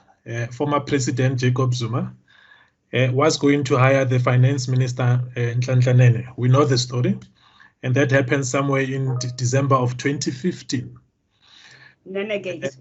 Yes. Please tell us more about that particular lunch or coffee tea or coffee break. With the public protector? Yes. Okay. I drove all the way from Johannesburg to Pretoria, crying, I have to say. So please don't ever think that I'm some kind of superhero. I was crying. I couldn't believe how my life had turned like this. And she tells me she's in Linwood, but she's not at her office. She's at a restaurant, and she had booked the upper level of a restaurant because she thought her office was being bugged. If you recall, she concluded her Nkandla report, secure and comfort. So I really saw how the MPs and the ANC and the Zuma sympathizers really persecuted this woman of integrity. So I trusted that I could give her this information. So we meet upstairs, and she gives me a big hug, as if she's my mom. And I tell her who I am, and I give her a copy of my statement. So I told her that I read her terms of reference. When I was now overlooking the Red Sea, and I realized that I could help her. And I didn't know that it was like against the executive code of ethics to have prior knowledge of the firing of a minister. So I told her on the 26th of October, 2015, as I walked into my boss's office. I used to be an early riser. So I used to arrive at around 7:30, and then we'd have coffee together. And then he told me that the president is going to fire Nhlanhla Nene and replace him with a more pliable, that's a word, pliable minister who will approve these deals. And then he'll also approve more deals so that regiments and Trillion make more money. So Nenegate happens, and it's the rand is at it's spinning out of control. Our equity markets, our pensions are being zero. I mean, are being devalued, and the rand has not even till today. It has not even gone back to the dollar exchange since Nenegate. And what's even more disturbing is that Regiment's asset managers, they knew that on the 9th of December, the president was going to fire Nhlanhla Nene, and they knew how the market was going to respond. So they were the fund managers for the Transnet Pension Fund. So what they decided to do is say, we are going to bet that on the 9th of December, the bond yield, which is the bond interest rate, is going to go up. And then the pension fund will say, no, we're going to bet that it's going to go down. Now, when there's more risk, the yields go up. They made 600 million rand that day on that trade. It's absolutely shocking. Luckily, Chairperson Bobo Molefe made them pay back that money. And luckily, we can call Des van Rooyen the weekend special, because on that Sunday, Pravin Gordhan was the new finance minister, just to stabilize the market. But just to tell you all about my story, in March when I was in Trillion, I mean, we had started on the 1st of March. Now on my birthday, which is the 16th, Tebo Lebala, who was the finance director at Trillion, said to me that the president wanted to fire Pravin Gordhan because he was a man of integrity, and he was not signing anything like Nhlanhla Nene.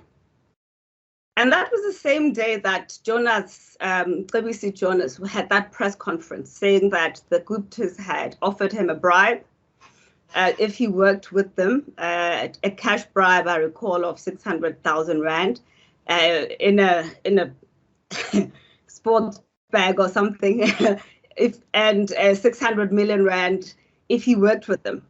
And when I saw the Hawks asking Praveen for a warning statement and the eminent fraud charge.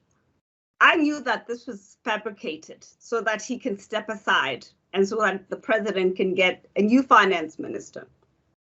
So not only did I go to the public protector and told her about the corruption, the looting that happened at the state-owned companies, I also met with Praveen's special advisor, Jean Ravela, and told him that I knew of the president doesn't want your minister, and I was informed. Now this was September. I was informed 6 months ago that the president wants to fire you. So I suspect that these fraud charges are meant to. So I mean, you cannot have a finance minister that's charged of fraud. The president will have to ask him to step aside. So I said no. I think they are frivolous, and yes. So that was the story of that chapter. Thank you very much. And then there comes a point after this meeting where now you didn't plan, you didn't dream, you didn't want to be, in the media space. But there are certain things that are leaking to the media, and then you appear on Sunday Times. Now, how did this impact you as an individual within a society? But then also basing your response on the multiple onslaught on you as a whistleblower, not protected, unemployed for over 2 years with, legal bill of around 1.3 million. How did this really affect you? And how did it change your life forever? I gave my statement to two people. One was to the public protector, and then the other one was to my lawyers, Bergsmans, because I had taken Trillion to the CCMA. So the statement that the Sunday Times had was the CCMA statement. If you recall, the last day of the public protector, her report was interdicted by President Zuma, by Des van Rooyen and Msebenzi Zwane, because they had said that she did not interview them or give them sufficient time to respond. So Worksmans decides to say, no, we have to, the legal process in South Africa, you have an interdict, then it's a high court, then 2 years later, it's the appeal court, and then 7 years later, it's the constitutional court. So they decided that I will be collateral damage, and my story is just too powerful, and state capture in its web needs to be told to the South African public. So on the Saturday, as journalists do, they call you very late in the day. And I got a call from one of the journalists at the Sunday Times saying that I believe you went to the public protector. And I said, yes, I did. I fulfilled my constitutional obligation. And they said, no, we were doing a story tomorrow. And I said, no, if you write that story, you've effectively put a gun to my head. Because when I met with Tulima Donsel, I asked her, can you not mention my name? I'm unprotected. I'm not a minister. I'm not anything. And if these powerful people know that I came to you, my life will be at risk. So that was irresponsible journalism. So they conceded that they will not mention my name. And then they went to the Eric Woods and the Salim Issa and everybody that I implicated for a response.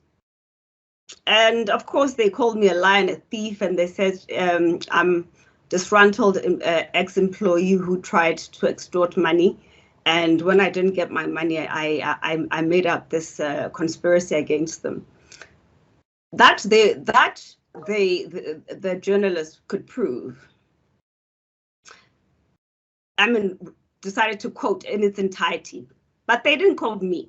They only quoted, I fulfilled my constitutional obligation.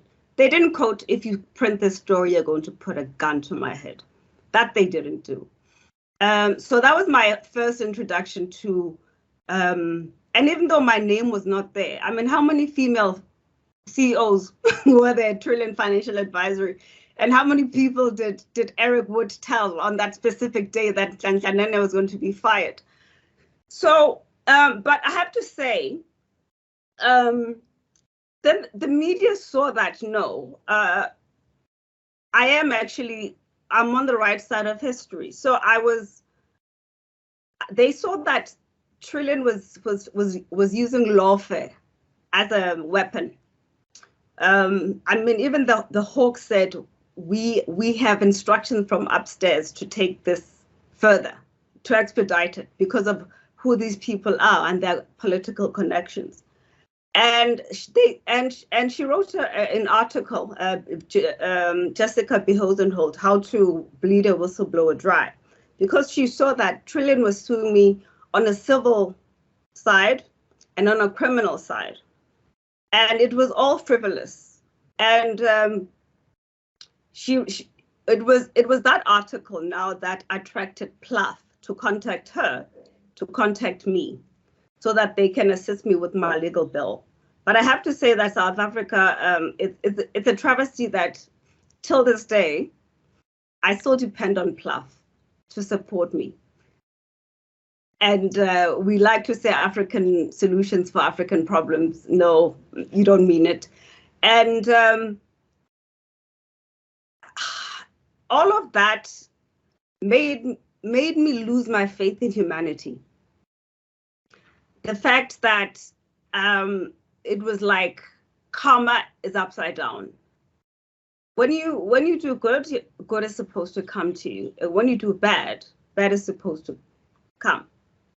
But under the 9 wasted years, it was the opposite. The more corrupt you were, the more you promoted.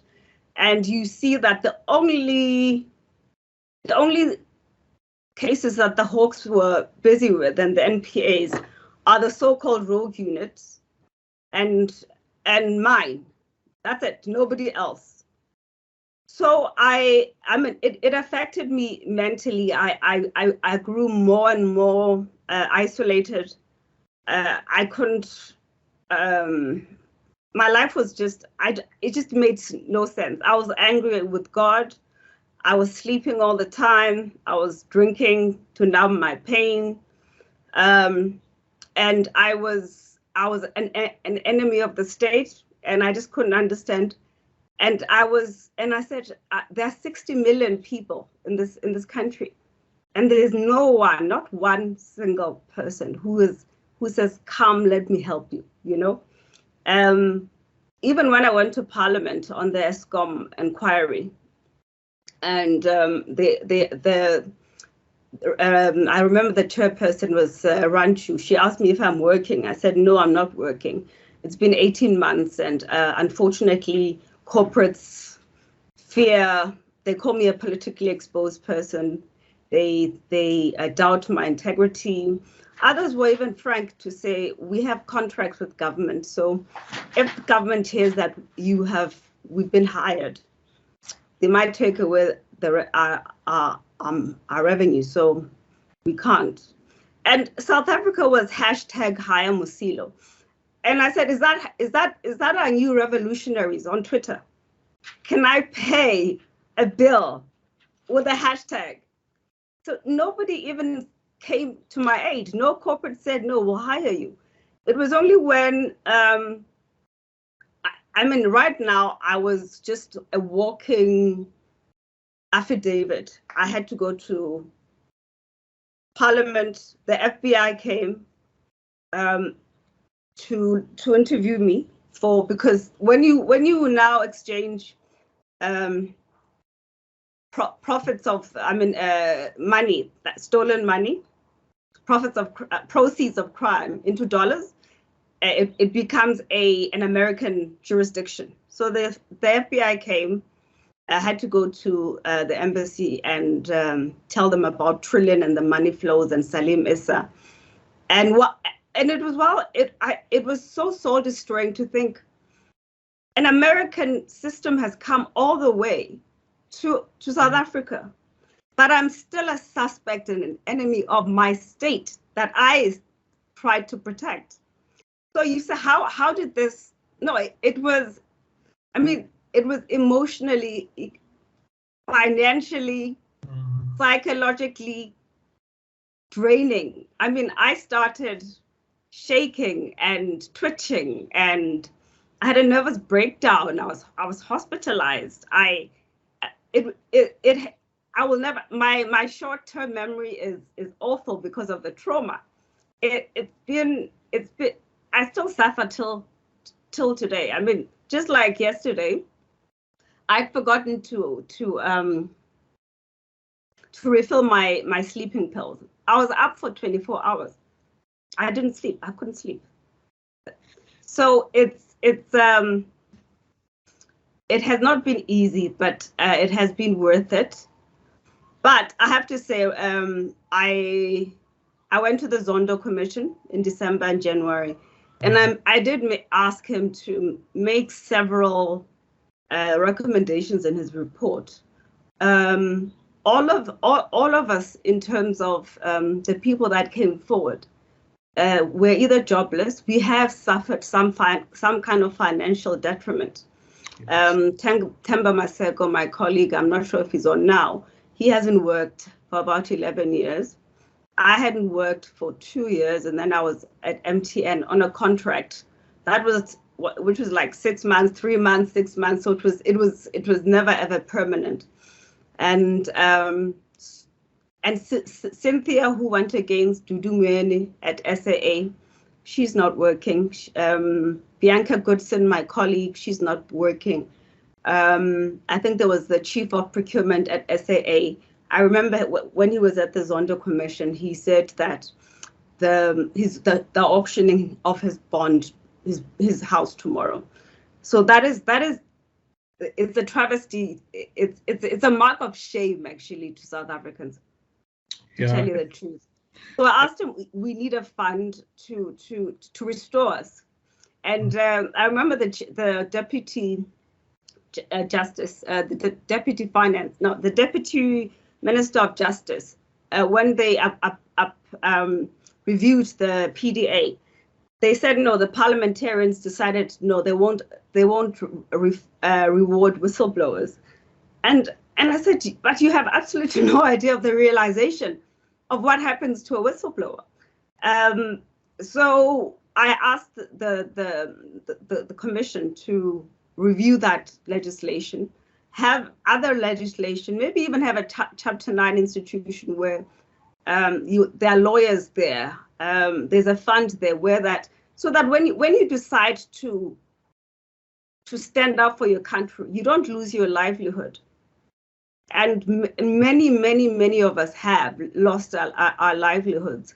I mean, had I been normal in a normal place, I mean, my career would have taken off right now. If Senzo Mkunu is fired tomorrow, I'm also fired.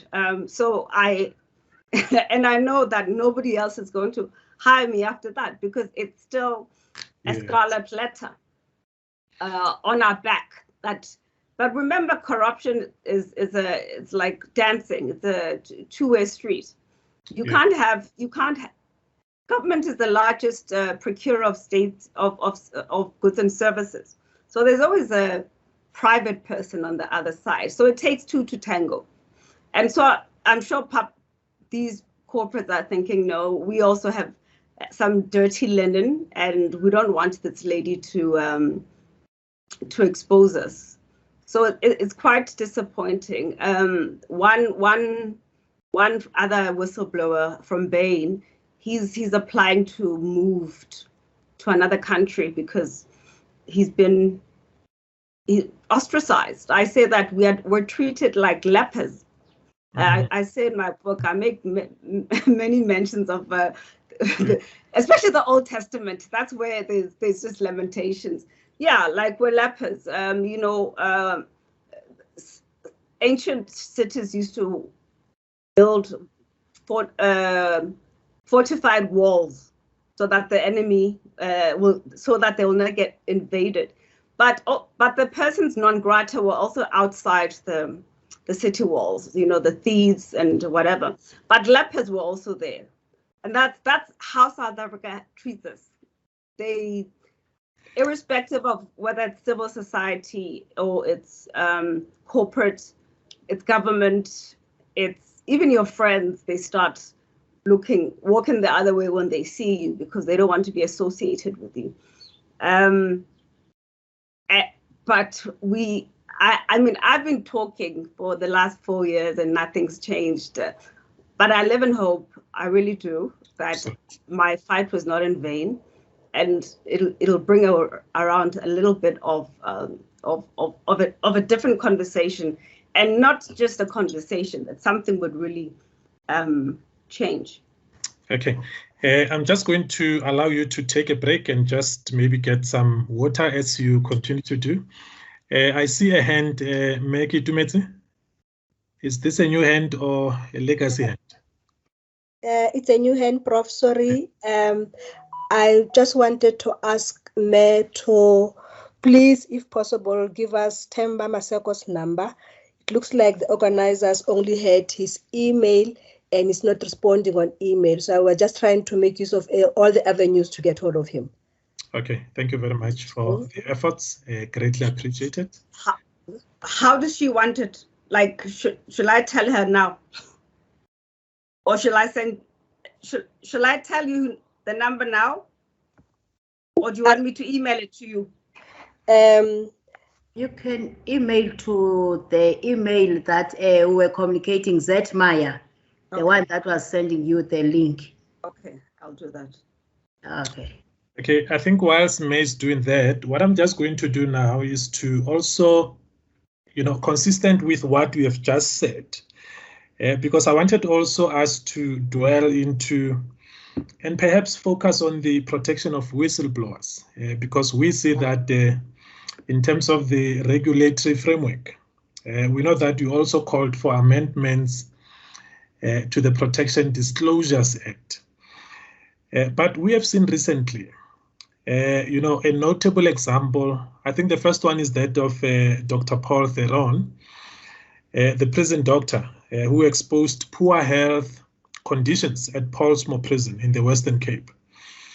And we know that, he was immediately suspended after he made disclosures to Parliament. He was also, finally ended up at Labour Court. He was never reinstated. But the list goes on and on and on. You have got Mike Tsitsonga, a civil servant who made serious allegations to the media about a former Minister of Justice and Constitutional Development. He himself was also immediately suspended, subject to a disciplinary inquiry. But it goes worse, where you have got somebody being assassinated. We know a case of the lady who was, murdered, Dio Karan. Yes, Dio Karan, Yes. Babita, who exposed corruption within the Gauteng's PPE, whatever corruption. Now, what I needed to check from you, because as I have purported earlier, that you also called for amendments to the Protection Disclosures Act, saying that, and I'm going to quote you, that it is not worth the paper it is written on.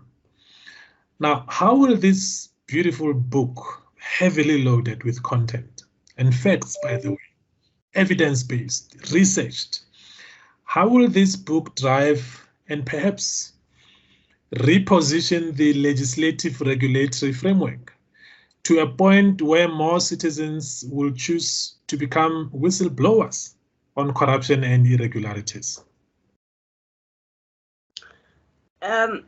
First of all, I'd like to reiterate that, yes, the PDA, the Public Disclosure Act, it was amended in 2017. What it says is that when a whistleblower exposes corruption, they cannot suffer from occupational detriment. They cannot be fired, suspended, sidelined. So that's nice when everybody has. So what happens now if your boss is corrupt? The board is corrupt? The chairperson is corrupt? What happens? You get fired. You get fired. And you're fighting from the outside. Yes. And then Trillion hired a senior counsel, you know, like Barry Rue, 50,000 a day. That was, yeah, big. They bought a bazooka to a a boxing match at the CCMA. You don't need a senior counsel. Oh. I had to get one as well. And so you can have legislation just like you have the PFMA and the MFMA, but looting was allowed as long as people abuse their power. We can have the best legislation in the world, but as long as the DNA of South Africa is to enrich ourselves, and those who stand in their way will ensure that they suffer. Even if you go back to work, let's say he was reinstated, how do you now have a cordial, trustworthy relationship with somebody that you have exposed of corruption, or somebody who suspended you, or somebody who fired you? And then how now do you continue to work in that department? So it's a difficult one. It's a really difficult one.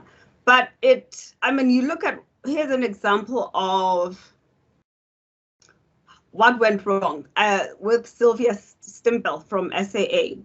I think she was suspended, and eventually I think they gave her a settlement.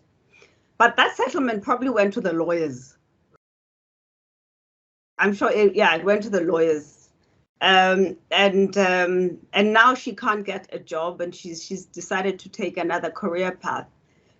So we need, I mean, I'm not even a lawyer myself, but all I know is that my experience has, and many more, even the fact that there was an assassination, and the fact that now I've even reached out to the president and said, I need your help. And he's campaigning. So he's like, I'm sure he's busy. So I had to now hire my own bodyguard, and I can only leave my house 4 hours a week because that's all I can afford. Because lives are cheap in South Africa. And this is just the middleman. Imagine now when the others are arrested, the back and the front men are arrested, and I've implicated all of them. And I'm asking now South Africans, if you have a security company, can you please supply me with bodyguards? Can you please not say hashtag be strong Musilo, hashtag God be with you? No, send me a bodyguard, please, or send me money to pay for the bodyguard. Absolutely. Right? Things are real right now. There's a man out on bail, and my affidavit is there. He's seen it. His lawyers have seen it. He knows it's me. He knows where I live. So it's are we waiting for another assassination? Sure. Very, very sad indeed. But then also, I just wanted to perhaps engage you on possible, not necessarily strategies, but then steps to strengthen the system as South Africans. If maybe you can just name one or two things that as South Africans we should do, and not only looking at the legislation, the beautiful legislation, because the reality on the ground is different. We have witnessed people killing each other, due to the fact that they have raised certain things about certain people, but also the power of resources against somebody. I mean, you gave a very, very good example of a matchbox and that bazooka. Now, as South Africans, how can we then do in terms of strengthening the systems? What are those possible steps that we can do? I think we need to, first of all, it starts with legislation. We need to rip that PDA and have a braai with it. We need to have legislation that is strong enough to envision that everybody's corrupt, not that you're going to be supported. So the minute you expose corruption, you should, I think that the establishment of a Chapter 9 institution, you go there, you expose corruption, they give you legal representative, if they suspend you, then you don't pay that lawyer. So there has to be like a house where there's protection, legal, and there's also physical, financial, a well-resourced Chapter 9 institution, so that you cannot have an individual fight a system, and that's exactly what we're doing in silos. So we need to consolidate one Chapter 9 institution with lawyers, with also psychologists and psychiatrists, because all of us, every single person, whether it's the investigative journalist who broke the story, or it's the whistleblower, we all suffer from post-traumatic stress disorder, because or we have we drink more than we should to numb the pain, or we exhaust our medical aid because we have to see psychiatrists and psychologists and trauma counselors and neurologists and so a whole array of various stakeholders in this one shop where we can get support, and it's well resourced and it's independent, so that it's an institution fighting an institution and not one person's fighting a system. And we have to now look at that legislation was written as on the assumption that there are people of integrity and they will abide by it. So that when you are suspended and your lawyer says, no, my client has done A, B, C, D, so you cannot. No, they're going to say, we're opposing it, we're going to the labor court. And that you're still outside. And then it's 2 years later and you're still outside.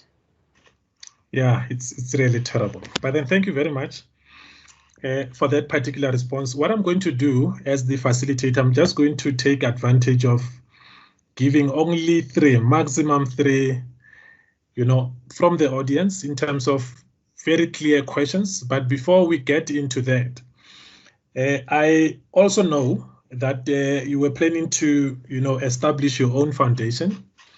Great news. Perhaps later on you can also share with us that, but then also that book about 1.58 meters. I'm a mathematician, so with numbers I'm very clear. Black women with child-like hands, but then also with size 3 shoes. 3.5. Oh, 3.5. Okay, 3.5. So that one later on. So colleagues, I'm now going to then deliberately request just the maximum of 3 questions. I see we have got almost maximum 6 minutes before our time. Chairperson, I think it's 6 minutes that is left, if my serves me well. 5-6 minutes, 5-6 minutes, Prof.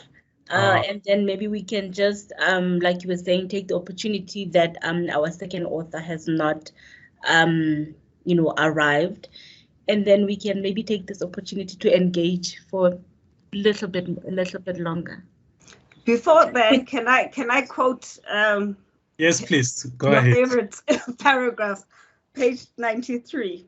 Yes. At first, I told myself that someone else will do it. Somebody else will come forward with the information that will help Thuli Madonsela and protect Pravin Gordhan. Who am I?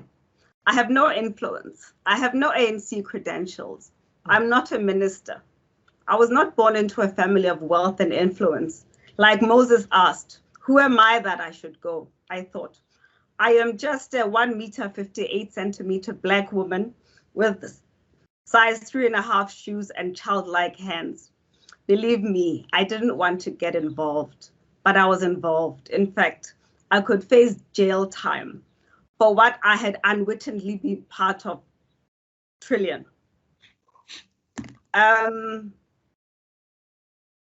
So, sipping my Chardonnay, perhaps emboldened by Dutch courage, the question that finally resolved it for me was, what is more dignified? For my mother to lay a wreath on my casket, knowing that I did the right thing, or for her to to visit me in prison, bearing tampons and contraband, a reef or tampons? Viewers, the answer is somewhere there. So you're going to have to find out if I chose a reef or tampon. I don't know who's professor now between myself and you. Maybe can we please hire her?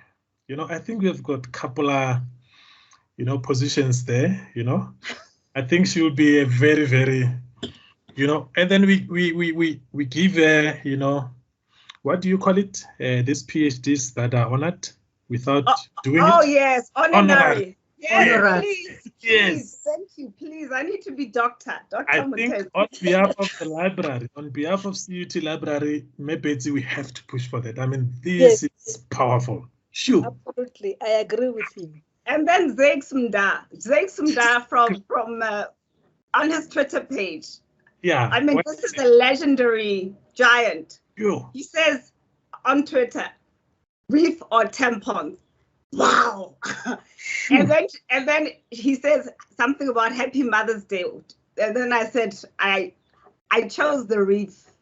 My mother it was going to be more dignified for my mom to lay a reef on my coffin than to bring me tampons in jail. So are you sure you're not related to the Bikos, to the Mandelas, great? But remember, I told you I had no ANC influence, no nothing. Yeah. It's just my conviction is the way I was raised and my belief in God.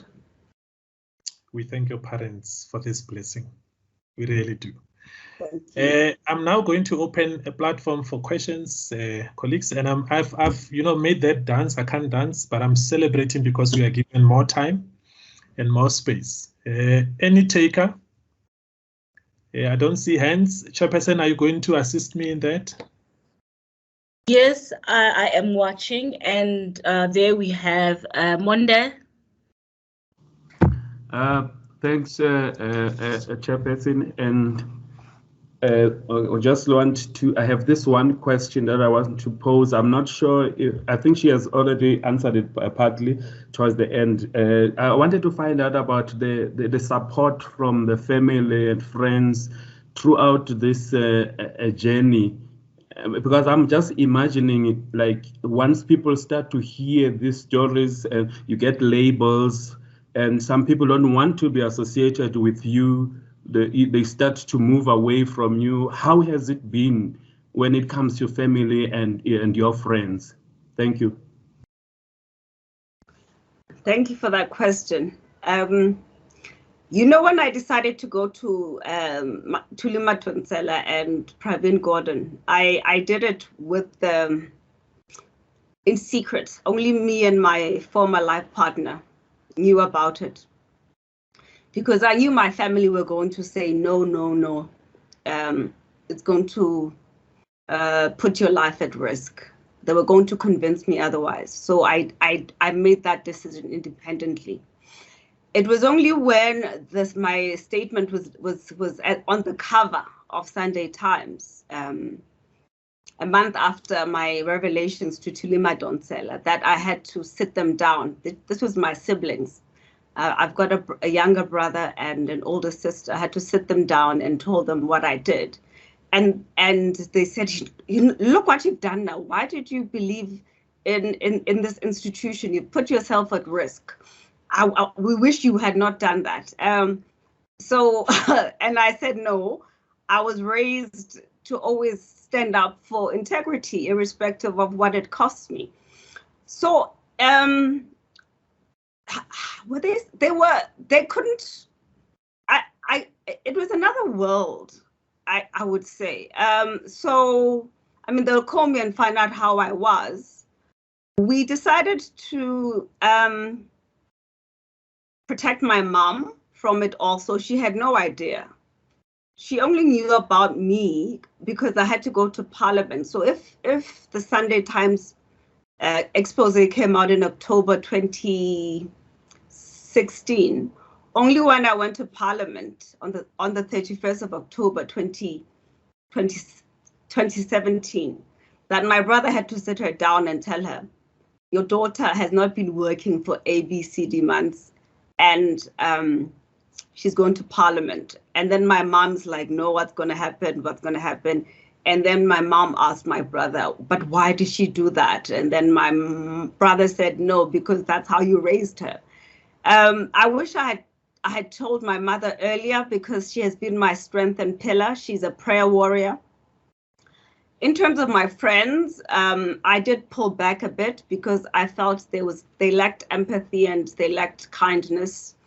I mean, I think I exited our friendship group because they were just not supportive. There were two that were, I think there was 5 of us in the group. There were 2 that actually extended a friendship. I mean, there was one who actually offered to buy my house so that I don't lose it. So it's very hard to. I call this other world where you guys live mere mortals. It's because when you ask me, what are you doing this week? Oh, I'm preparing an affidavit for the FBI with my lawyer. What are you doing? You having a baby shower? So my life just became all about Badlander, the FBI. And then when Cyril Ramaphosa was president, now the Hawks said, oh, by the way, you're not a suspect anymore. We want you to help us find the criminals. So I had to meet with the Hawks and the NPA and the Asset Forfeiture Unit. And then I was even at Machela Koko's disciplinary hearing before he decided to resign. And Tamsani Gianni's disciplinary, he got fired because of my testimony. So I was just, I could not have a conversation, a normal conversation. I remember when I went back to work at MTN and people were talking about the Engaged and baby showers and there's a sale on Take a Lot. And I'm like, what is this world? I don't know this world. I deal with lawyers all day long, and then I'll be late, and then I'll like my friend, my boss. Sorry, I have to go to the American embassy. I have to meet the FBI, so I'm only coming in at lunch. I mean, those kind of conversations are just not real. Or I have to prepare for Zondo, so I'm leaving early. Or have a trauma counseling appointment. I decided actually to make mental illness something that is openly spoken about. It was just after the suicide of that UCT professor, and I kept saying I'm going early, and I said, you know what, it's about time, especially us in the Black community, to speak about this mental illness. And I said, guys, I'm going to the trauma counselor. I've got my psychiatrist. I'm not okay. It's okay not to be okay. And it was wonderful how everybody now came to me and said, you know, I'm also bipolar. I've got this and this, and can you recommend me to somebody who can assist my whatever with whatever? Yeah. So it's lonely and isolating, and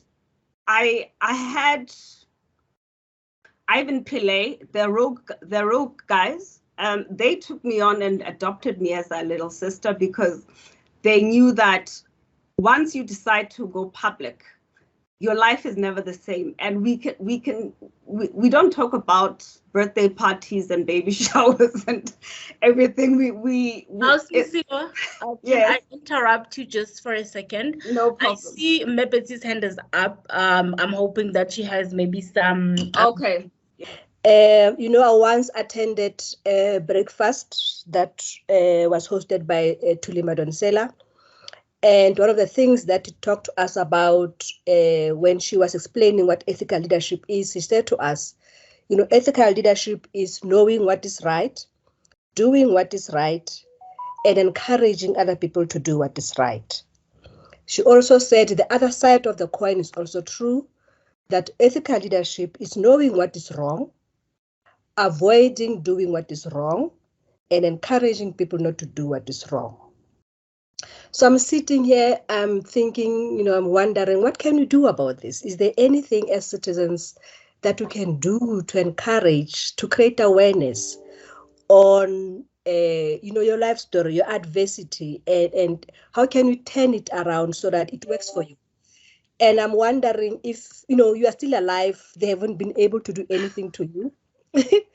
But thinking if maybe you can have seminars, make money out of that, and create awareness so that people know about the do's and don'ts. People learn from what you have gone through, so that when they go into it, they know the possibility of what could happen to their lives, and so that they can also see the positive side of it, that there's a contribution that they could be making towards addressing corruption. Do you think you'll be taking it too far, having seminars? No, my dear. God gave me a revelation. He said, I'm going to test you for 4 years. You're going to write a book about it. Then you're going to monetize.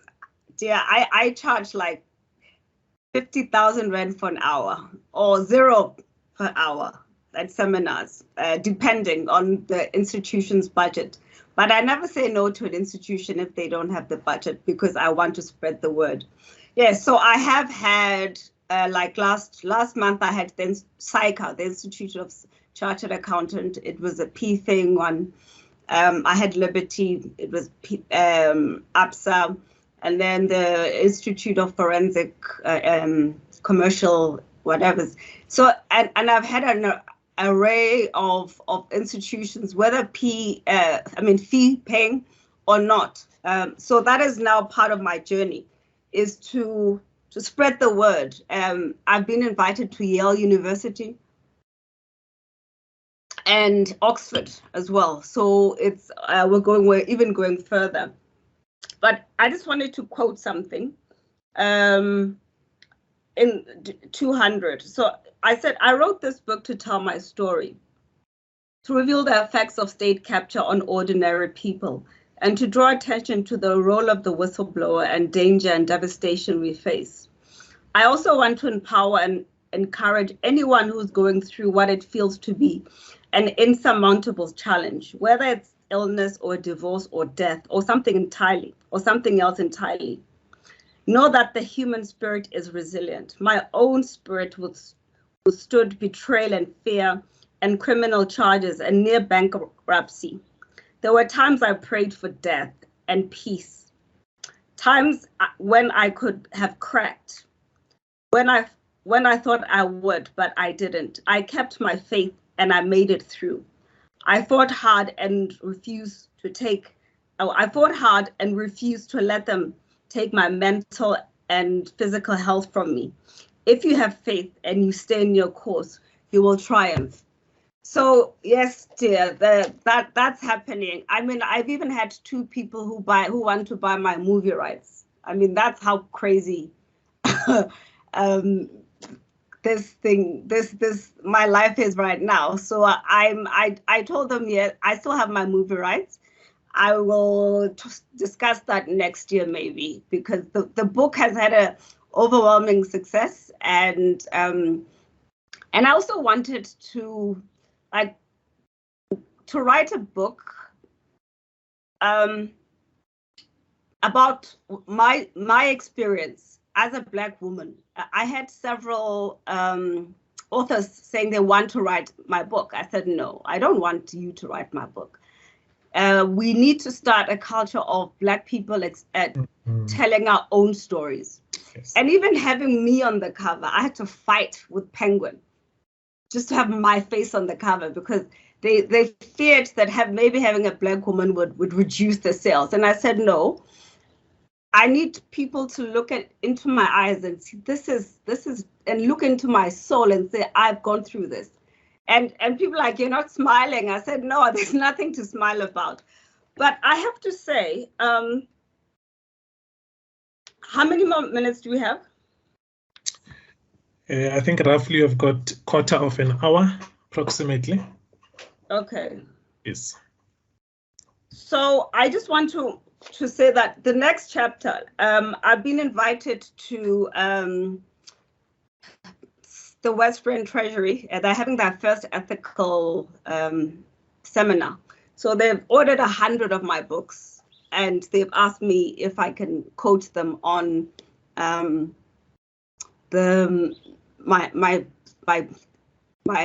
my seminar talk.